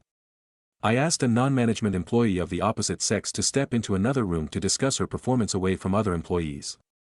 She was going through a divorce and had made a few mistakes, and while I didn't want to embarrass her, I did want to make sure the mistakes were addressed. She acknowledged it and thanked me. An hour later I was escorted from my office by security and was informed by my boss that a sexual harassment complaint had been made and proper protocol was to suspend me. I asked what it was and was told, "We need to investigate." I can't disclose that. He assured me that it shouldn't take long and if I wasn't guilty of anything, I'd be paid for the time out. I again asked what the accusation was and was told that as there was an ongoing investigation I was not permitted to know, but if they had questions, I would be contacted. I wasn't happy, but knowing that I didn't do anything wrong, I left the building. Later that night, I received a notification on my phone that my email password was incorrect. After 2 days, I called my boss asking for an update and was told he was not available but I would hear something soon. I began calling daily and received the same response. Finally, I received a letter in the mail informing me that I was terminated for exposing myself and requesting sexual favors from an employee. The employee listed was the young lady I had pulled into the side room. I immediately called up my boss and was told, he is unavailable, and said to say the matter is closed. My buddy, the IT guy, messaged me on Facebook asking what happened as he'd been told to deactivate my accounts. When I told him the whole story, he replied, "You took her into the X room? Dude, there's a security camera in there. We keep Y in there, so we always have the camera on." Sure enough, he pulls the footage and there I am, holding a pile of papers, pointing to them, and keeping my pants on the whole time. I left a message for my boss that the alleged incident occurred in a room with surveillance and that I would be contacting an attorney and subpoenaing the video record. I received a call back 15 minutes later asking me to please participate in a phone conference with him and HR. The conference went as expected. They didn't realize it had occurred in a room with surveillance. They have a zero-tolerance policy that they have to enforce. You can't be too careful in this day and age. They regret that this didn't come to light sooner. They've already replaced me, and as it wouldn't be fair to terminate my replacement as she's done nothing wrong, they don't have a job to offer me back. However, as a gesture of goodwill, they're going to pay me through my suspension, change my file so it reads that I voluntarily resigned, and provide me a good reference. I replied that wasn't acceptable. They made a false accusation against me, withheld vital information that I could have easily refuted, refused to take my calls, and completely failed in their own investigation by not checking video footage that would have immediately exonerated me. They asked what I thought would be fair. I told them they could immediately terminate the employee who made the accusation and either give me my job back or pay me out 1 year's salary in addition to what was offered. My boss said that he could not discuss another employee with me, and that neither of those options are feasible. The only options I have are what he already offered. I replied that the options I gave are the only way I'm not going to sue the company along with the employee. My boss replied that I signed an agreement when I was first hired saying I would take all disputes through arbitration and that I waived my right to sue the company. I do not remember signing the agreement, and I have not seen it, but it apparently says that I will take all disputes to arbitration, I will bear the costs of arbitration, and that I will accept the decision in arbitration. He stated that I will not fare any better in arbitration than he's already offered and I'll be out the money to cover the arbitration. I feel like I'm being bullied here, and don't think he would have scheduled a phone conference with such immediacy if he didn't think the company was vulnerable to a lawsuit. I'm waiting on a callback from a few employment attorneys. Do I have a case? Am I wrong to feel that this is unacceptable? Relevant comments. Commenter, get a lawyer and have him subpoena that video, before it gets lost. Reply, I have the whole conference on tape. My boss admitted that the tape proves the accusation was unfounded and had they seen it earlier they could have offered me my job back. OOP on if he has a contract with the company. I do not have a contract, no. The sexual harassment policy states that all allegations will be investigated, the offending party may be suspended, and if found unsubstantiated, the accused will be paid for that time and returned to their position without penalty or negative record. I requested that as they had taken a full 2 weeks to investigate the allegation, that they provide me a copy of the report containing the evidence they used to determine the false accusation to be true. My boss said this was privileged. The total time from my notice of termination to my call to the office was 27 hours. The conference call was 14 hours later. Which means they replaced me before the supposed investigation, which I do not believe happened, concluded. Commenter 2, yes, you can sue. You can sue the company or the lady that made the false allegations. Reply, she's been ranting about fighting her husband for the house during the divorce. Wonder how pissed she's going to be when she has to fight me for it. OOP in his own comment, I fully intend to take her to court. I had sympathy for her because I knew she was going through a tough time, but after this, I'm going to go after her for every dime she has. OOP on the arbitration agreement he signed. I signed a lot of documents on day one that I was not given copies of. I've asked for a copy of the signed agreement and they said they'd get back to me if I decided to move forward with arbitration. OOP on the recording. New York is a single-party consent state when it comes to recording conversations. As a party to the conversation, I consented to recording it. Commenter 3, you need a lawyer now. Reply, yeah, I'm meeting with 2 tomorrow. I've asked the company for a few things and it's either privileged or will consider if things move forward. Update post 1. Quite a bit has happened in the last few weeks. A friend of mine at another company, after hearing what happened, told me his company had an opening. I applied, interviewed, and at the end the manager asked me what I liked to be called. 2 days later I got a call saying they'd gone with another candidate. My friend admitted to me that he'd gotten some flack for recommending me. Apparently HR had worked with one of the employees at my former company, and called the employee to ask what the deal was with me, to which the employee responded, he got fired for sexually assaulting a subordinate. I think he's actually being charged criminally. I'm literally crying as I type this. It's a nightmare that won't end. Long story short, I lost my shit, called up my old company, boss wouldn't get on the phone with me. Had an attorney draft a letter of demand and send it off. Had another phone conference scheduled. They once again regret that an employee provided a reference outside of the prescribed channels. The employee was coached on the proper way to handle such requests. My attorney informed them that in addition to wrongful termination, we would be adding defamation to our complaint against them. They insist that they have not broken any laws and they cannot control the actions of an individual employee who went against company policy. So we're at an impasse there. Either I move ahead against them, or I walk away. At this point I'm ready to drag this through court. I tried to take the high road and go elsewhere, but they're regretting a lot that they've done to me without any action to correct it. Oh. I almost forgot. A few days after my last post, they sent me a packet of papers. Standard non-disclosure notifications, COBRA, and a blank copy of the arbitration agreement for me to sign. Why a blank one, you ask? Well, it seems somebody fucked up. They weren't making people sign when I was hired, and HR never bothered to have me sign the agreement when I worked there. I of course have signed nothing that they sent me including that agreement. I considered allowing arbitration if they pay the costs and I have approval over who is selected, but my attorney has advised not to do that. I wish I had better news to report. Things aren't as hopeless as they'd first seemed, but not as easily fixable either. As for the employee who made the accusation, I know you're eager to hear, but at this point I can't comment on what's happening there. Thanks for all of the advice and support so far. I promise to update when everything resolves, if not sooner, as much as I can. Update post 2. Everything has resolved, and I've been wanting to give you guys an update, but had to wait until my lawyer gave me the okay to talk about things. So let's start from the beginning. I pulled one of my direct reports, Deborah, into another room to discuss a few mistakes she made, but did not discipline her further. After this, she went to Joyce, one of the managers above me but not in my direct line of report. Equal to my boss in terms of reporting structure. When Joyce heard that I had taken Deborah into another room without any witnesses, she said to her that it was unprofessional. Apparently her exact words were, you could accuse him of being inappropriate with you, and I would have no choice but to believe you. This was repeated several times, with a strong emphasis on no choice. Joyce then asked Deborah if I had been inappropriate with her, saying, it will only happen again if you don't speak up now. If you do now, we can take action. Taking the not at all subtle hint from Joyce, Deborah accused me of exposing myself to her, and I was placed on leave pending an investigation. Joyce immediately sent out an email that nobody besides the secretary was to speak with me without an attorney present, and told the IT guy, Paul, to deactivate my access. James, my boss, had a resume from Terry, an employee in Joyce's department, applying for my job before close of business that day, and she was hired. Paul and I talked, he provided me with video proving my innocence. The company continued to stonewall me, and refused to talk to me.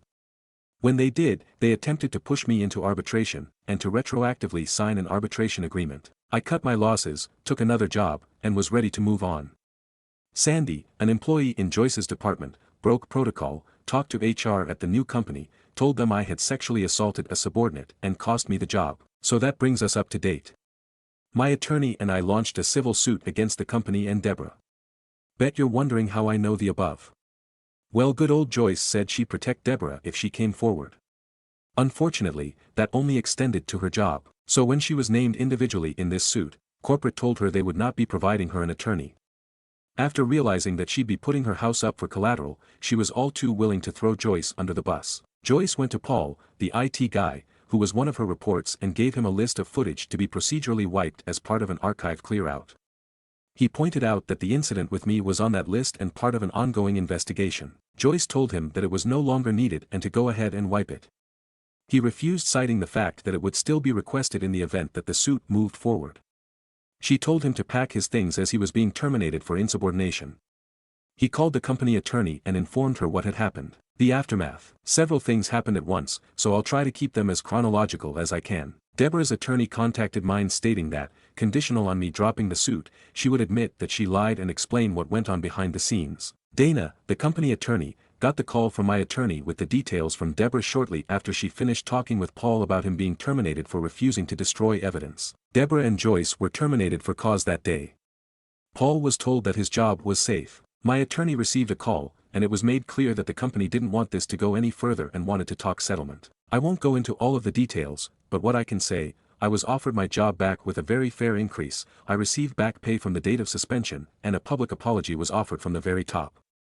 Terry is now working in Joyce's old position. She's incredibly cool about things, and felt horrified when she found out what happened. James and I are good now, and he has personally apologized for not sticking up for me. This will likely be my final update. There is still some legal battle ongoing, but I can't go into that too much. Thank you for all of your support and encouragement, you guys rock. Relevant comments. Commenter 1. Please tell me Sandy was fired for cause as well. Reply, Sandy kept her job.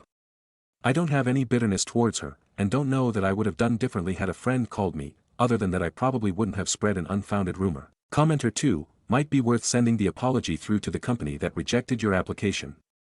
It would help the friend that vouched for you and, in the event they retain files, clear up any potential concerns if you ever needed to apply there in the future. Reply, the CEO sent a personal clarification that the reference was unauthorized and that the accusation was false. Commenter 3, Dana, the company attorney, got the call from my attorney with the details from Deborah shortly after she finished talking with Paul about him being terminated for refusing to destroy evidence. I imagine poor Dana getting 3 phone calls in a row. An employee saying, So.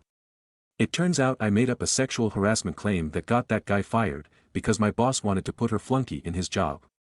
LOL, whoops. An employee saying, hey, so, someone who is being sued by a former employee just fired me because I wouldn't erase evidence.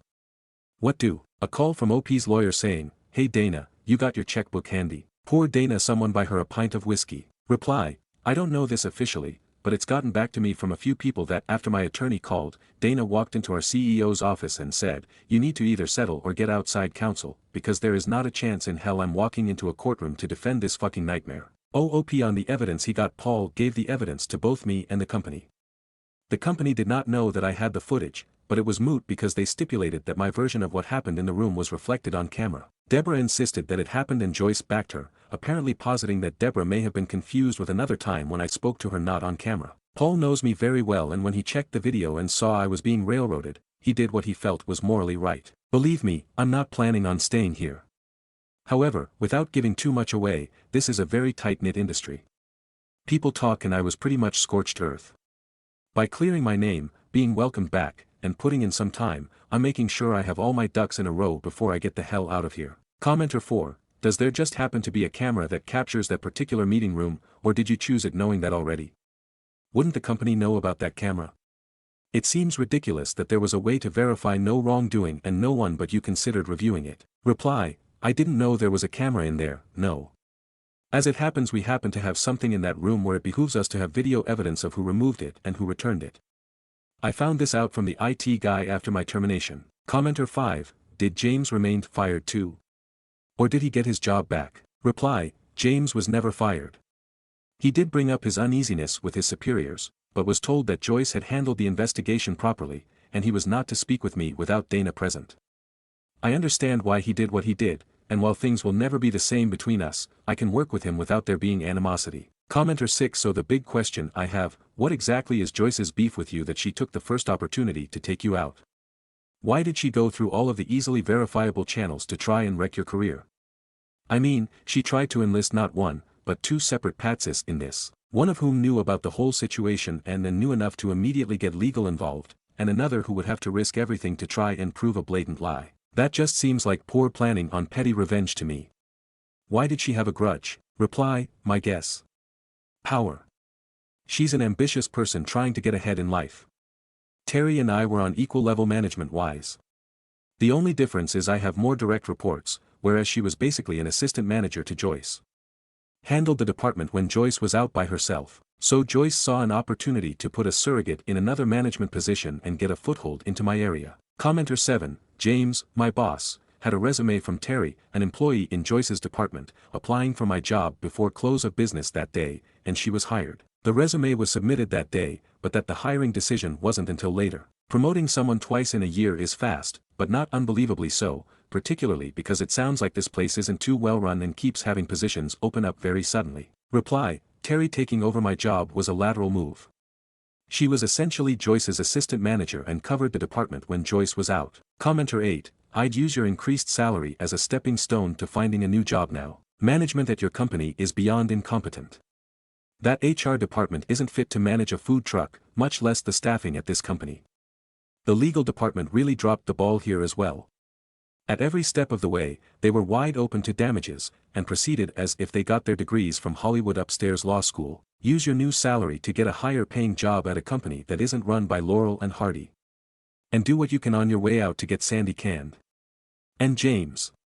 Fuck that guy. Reply, very likely searching for a new job in the next couple months. Stories number 23. My friend's ex is sleeping with his best friend and everyone around them is keeping it from him. I think he should be told. My friend Aiden, 25M, was in a long-term relationship with Catherine, 25F, and they just broke up last month. He took it really hard, begging, and drinking into oblivion. He even told us he took a bunch of pills and hoped to not wake up. This guy is immature and doesn't have a good handle on his emotions. A few days ago I was told by a mutual friend that his ex Catherine and his best friend were sleeping together. His best friend Dave, 29M, is also his cousin, and they have been best friends since they were little kids. Basically inseparable. Everyone around Aiden knows this, but they are keeping it secret out of fear that he will harm himself. If it were me, I would be even more mad to find out everyone knew and kept it from me. He deserves to know.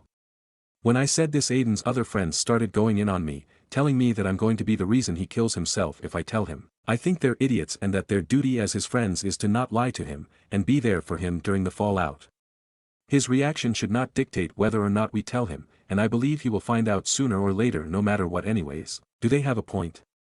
The consensus is against me IRL, but I'm curious what the consensus will be here. Edit. For some reason comments have been disabled for post with no explanation. I'm trying to respond and wanted to provide updates, but the moderators blocked me. Anyways, I'll update here soon, or perhaps I'll make a new post for the update. I've read every comment and am taking them all into account. Thank you for all of your advice, there were some great posts. Stories number 24. Sister-in-law hates my family, lots of drama around the wedding. I'm desperately seeking advice here. I have considered going to a therapist for help. This whole situation is bananas, so let's see what Reddit thinks. My brother, let's call him Jordan, started dating a woman pre-COVID, let's call her Jane. Jordan has always been a little different, to put it gently. He's a super book smart guy and marches to the beat of his own drum. He's had some conflicts throughout his childhood because he doesn't read people very well. When he was younger, this manifested as him not being able to read social cues very well and pissing people off, not knowing when to stop. Overall though, I would say he strives to be a good person and has a good heart. He wants to be liked and cares about saving little animals on the side of the road and things like that. Meanwhile, Jane will throw adult temper tantrums when she doesn't get her way. I don't want to get into the details because I could write a multi-chapter book on each freak out that ruined one of my family holidays. It's embarrassing. My brother pretty quickly stopped coming around my family once they got serious right before COVID. Since then, we still always invited them to family stuff, and they show up for 60 minutes and then leave on the dot. My dad was the first to call Jane out on her behavior. So he became a target for her. My dad's own partner started snapping back at Jane being rude to my dad, so then she had a target on her back. Even though Jane objectively started the conflict and poked the bear pretty consistently before there was any reaction at all from my dad, she will insist that my dad and his partner are the evil ones. She hates them, and goes into a different dimension when talking about how much she hates my dad and his partner. She constantly demands apologies, but then when my dad does it, she will say he's not sincere, or that he needs to also apologize for something else. The goalposts just keep moving and it's clear she doesn't want to resolve anything and it's just a torture mechanism. Jane has also made my brother hate my dad, and his partner. My parents are divorced and 15 years ago it was messy NGL, there was infidelity from my dad and my family had major issues with it, but we found ways to move forward, and to this day my parents are very respectful and friendly. They're super chill. My brother, most notably, maintained the best relationship with my father through the messiest parts, again, 10 to 15 years ago, and rebuilt an adult relationship with my dad. So this is relevant because Jane loves to remind everyone that my dad is a cheater and his partner is a Jezebel, and this justifies her hatred for them since they are awful terrible people. Jane met Jordan over a decade after all of that even went down, and my family was totally past it at that point, so it's so insane that she keeps trying to keep it top of mind. This past Christmas my brother said some terrible things about both my parents, that he grew up in a loveless house and it messed him up, among other untrue things. Meanwhile, as the other child in that house, I can attest to the fact that 9-10 conflicts my parents had were around him and having different approaches to raising a child who very obviously was on the spectrum. He also now hates my dad's partner and constantly brings her up to say how much he hates her. It's all so mentally ill and freshly out of left field, since he never cared about dad's partner until recently, like 2 months ago. There's some light context for you of the relationship dynamics at play. So their wedding, my brother is paying for the wedding at a big fancy resort himself, he's very well off, and my family is not contributing to it. The wedding is in less than 3 months and no one in my family has received any information about the schedule except the day and resort location. I started trying to look at other accommodations because the resort is $850 a night for 1 bedroom, lol, and in the process of trying to get answers on schedules, I find out that I'm not invited to the rehearsal dinner. Nor is my husband, of 5 years, and of course, my dad's partner is not invited either. I was expecting her to not be invited, but it was still an oh shit moment because my dad isn't going to go if his partner of 15 years, regardless of how they started off, that's his person, isn't invited at all. I'm pretty pissed off and hurt. I'm a 7-hour drive away from all this, and to not even invite your sister to the family events of your wedding feels like an F you know her siblings are going to be there. Oh, context, Jane doesn't really like me because when she first started dating Jordan, he tried to break up with her and Jordan was with me, and I overheard Jane screaming through the phone threatening to self-harm or off herself, unclear, if my brother didn't go back their apartment. So I called the police to do a wellness check. My brother did go back to their apartment, and when I called him to make sure he was okay, I could hear him asking her to put the knife down. The police went and cleared the situation, and Jane and Jordan acted like I was evil for calling the police. Jane has never acknowledged that event. When it comes up in arguments about fault, it gets twisted and I am the bad guy there. Jane is a master gaslighter, and my gullible brother at this point is totally brainwashed. Meanwhile, my most recent interaction with Jane was over the holidays when I invited her and Jordan to my mother's house, and me and my husband cooked up a dinner party so that my mother and father could have some holiday time with my brother. I did it for my parents, I don't care about Jane. Jane had to excuse herself multiple times to hit her vape pen because she couldn't handle just sitting at a 10-person dining room table with my dad and his partner. I purposefully sat between them so that they weren't looking at each other, and yet she was just muttering to herself and fuming, unbridled hate. Then she went to my aunt's house and talked for 2 hours about how much she hated my dad. Since we can't force an intervention, we just try to have good family experiences and hope they will want to be around more, but even when we all walking on eggshells, their Jane is still going to find a reason to be the victim. Back to the wedding planning. My heart is broken for my father, who would do anything for his son. Even after being treated like crap, he would do anything for my brother. He refuses to write him out his will. It's an unconditional love I cannot understand as a non-parent. My father knew that his partner would not be invited when the STD arrived with just his name on it the other week, but we were told my brother would work on it with Jane. Today solidified that that wasn't happening, and so now my father's plan is he's just going to show up at the ceremony and leave. He does not want to be humiliated further by Jane's wedding plans, but loves his son and wants to see him be married, even if it's to Jane. My father not attending has a bit of a domino effect of other people on that side not attending.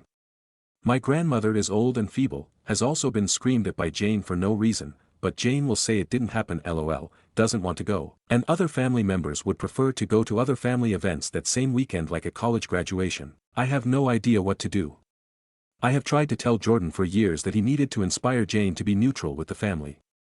Jordan seemed to be trying, but now is completely brainwashed. That's not my brother anymore. He also hates me and thinks that whenever my family talks to each other to process WTF is happening, we are just creating drama maliciously. So they can do insane things, but we can't talk about to each other. Pretty much any move we make, we're the bad guys. And they are always the victims. It makes you feel crazy. There has never been an ounce of accountability from Jane for her actions, and even though we have stopped hoping for that, it just keeps going with the BS. What should I do? Do I even bother with his BS? It really feels like a damned if I do damned if I don't situation. I'm so angry at my brother for not sticking up for his family. He said, "It's Jane's day," a few times when he's been asked why he doesn't put his foot down about things, and I feel like with how this is shaping out, this wedding is just a party to celebrate Jane. This wedding is not about the coming together of two families. We have never met her family. My mom met her mom once recently. In fact, whenever there has been an attempt to meet her family, a temper tantrum has ensued. This wedding is not about celebrating a wonderful couple. They are terrible together and have caused immense emotional pain and suffering to my entire family for years. I would only go to support my parents. But one parent is going to be there for 30 minutes, and my other parent has her side of the family who will attend and is unaware of the extent of this since they live further away. My mother is very upset with how this is going down, but as you know, dear reader, no one can force anyone to do anything. As a therapist would say, you can only control your own actions. And you definitely cannot force Jane to do anything, and if you try she will do her magical temper tantrum and make you miserable and never want to engage again. It's really a brilliant, brute simple force tactic to get your way. I would be very amused by this person if she were a TV character, and not infecting my life with this constantly. My brother has said that whoever doesn't go to his wedding is mean and not supporting him. Thoughts? Edit. A few words plus. Stories number 25. Aita for ditching my girlfriend at a restaurant, which contributed to her failing her probationary period at work. I, 27M, have been in a relationship with my girlfriend, Cindy, 26F, since university. Last September, Cindy's company went under. She took this hard because she loved her workplace, loved her colleagues, and loved her boss. Unfortunately, they just weren't making that much money, so the plug was pulled. When Cindy came home and delivered the news to me, I asked if she wanted me to introduce her to my boss. Having the same major, we work in the same field, and my company is almost always hiring. Cindy said yes, and I texted my boss on the spot. After delivering her CV to him and a short interview process, she was hired in a 3-month probationary position. I was really excited to be working with Cindy. We could save money on gas by carpooling, spend more time together, and have lunch together too. Unfortunately, things did not pan out. To be frank, Cindy was a horrible employee. She showed up to the office 15 to 20 minutes late virtually every day. I had to give up on carpooling with her because I have a morning meeting, and I need to get to work 15 minutes early every day. Cindy's favorite activity at work was opening up a blank Google Doc and looking at her phone under her desk. The hour we get for lunch was often an hour and a half for Cindy, and she really accomplished nothing in her time there. This continued for 3 months. Last Monday was a rare occasion where Cindy was actually ready on time to go to work together. Perhaps this was because of my gentle urging for her to get her shit together, or perhaps it was because her probationary period was ending soon, but we were able to carpool. We went out to lunch together, and Cindy ate way too slowly. I was looking at the clock and encouraging her to get a move on, but at the end of the meal, right when we had to leave to make it back on time, Cindy decided she wanted another refill of her soda. I told her time was up, but she was adamant that she absolutely needed another refill. To make matters worse, the restaurant was crowded and we couldn't flag down a server. I put the cash for the meal and a tip on the table, and I told Cindy that I was leaving, with or without her. Cindy played chicken with me here, thinking that if she refused to move, I'd have no choice but to wait. But I walked to my car and drove back. Cindy showed up 20 minutes later visually flustered.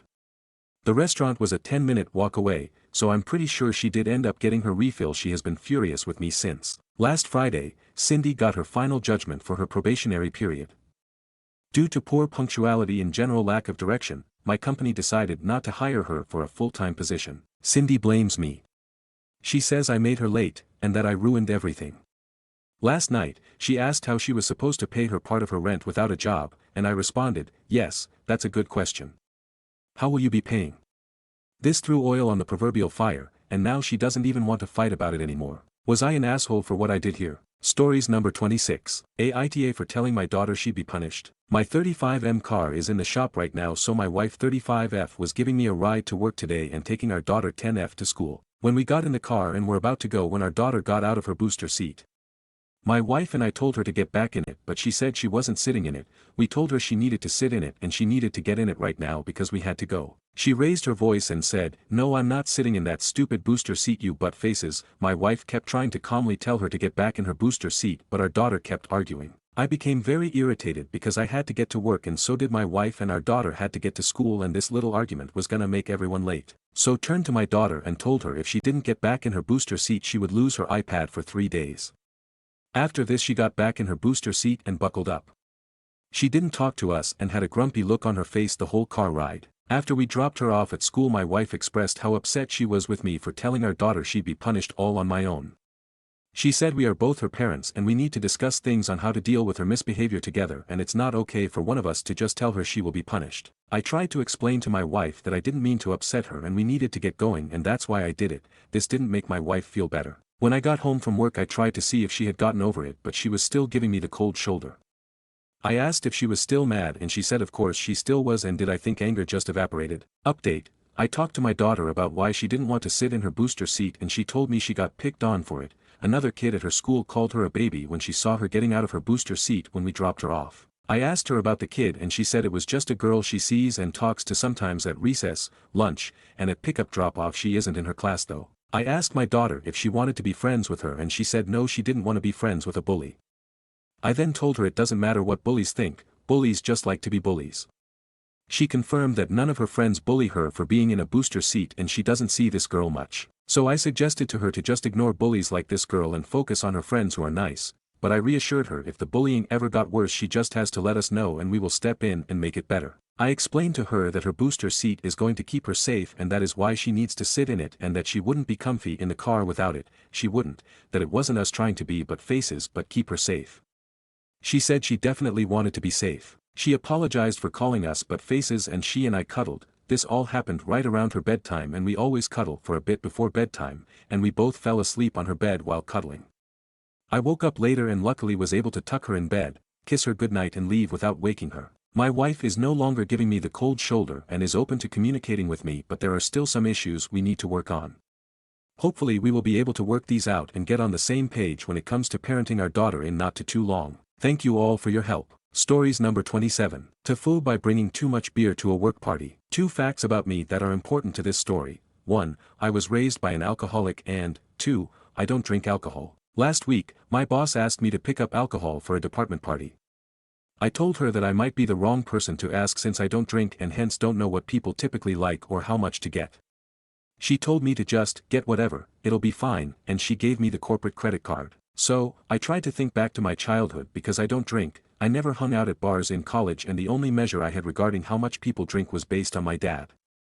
I remembered that it was usually by beer. No. 6. That dad turned into a pretty cheerful guy. This was so prevalent in my life that my brother and I called it the 6-beer smile. Note, my dad would not always stop at 6. He would sometimes drink 10 or more a day, so I thought, well, dad drank a lot so I think we'll be fine with 5 bottles of beer per person since that's just one shy of a smile. I called my older brother to double check if 5 beers per person would be a sufficient amount of alcohol for a work party and he agreed, yeah, that sounds about right. The department has 40 people so I ended up picking up about 34 6-packs. I got a variety because why not, and yeah, it cost a lot but this company wastes money on plenty of other things so I just assumed this was just the cost of a party with alcohol. I loaded up my car, it took a long time, drove to work and then carried everything to the large conference room that was reserved for the party. The party was yesterday evening.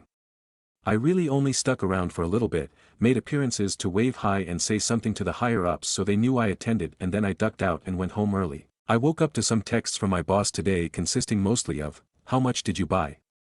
The party is drowning. And finally, there's more in the cabinets. And yeah, when I initially dropped everything off, I ran out of space on the counter so I put the rest in the cabinets. I asked a few friends why my boss was freaking out.